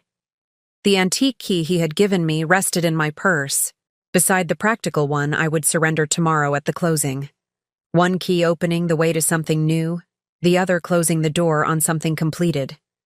Both equally necessary, both part of the continuous unfolding of a life reclaimed. Richard had betrayed me after 15 years together, and his new wife had indeed discovered who really owned their dream home. But the true revelation, the one that would carry me forward long after the drama of property ownership faded into memory, was the discovery of who I really was behind the roles I had played for so long. And that woman, I now knew with unshakable certainty, was more than enough. Up next, you've got 2 more standout stories right on your screen. If this one hit the mark, you won't want to pass these up. Just click and check them out. And don't forget to subscribe and turn on the notification bell so you don't miss any upload from us.